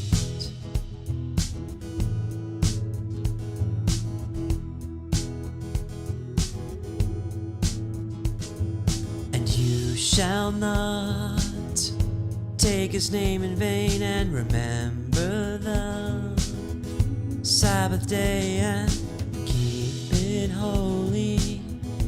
Work 6 days and then we rest and be refreshed. Honor your mom and dad, and then you'll be surely glad. Keeping his commandment shows you love him. Yahusha did not abolish but strengthen them. Blessed are those who keep his way. They may have the right to enter through the gate. Now we're going to sing about loving other people. Here's how. And you shall not murder anyone, even in your heart. Love everyone, and you shall not commit adultery, even in your mind. Put that all behind, and you shall not steal anything. Be satisfied with what Yah provides, and you shall not tell any lies, for he sees all who's above the skies. You shall not covet anything, but keep his ways. You won't lack a thing. Keeping his commandment shows you love him. Yahusha did not abolish but strengthen them. Blessed are those who keep his way.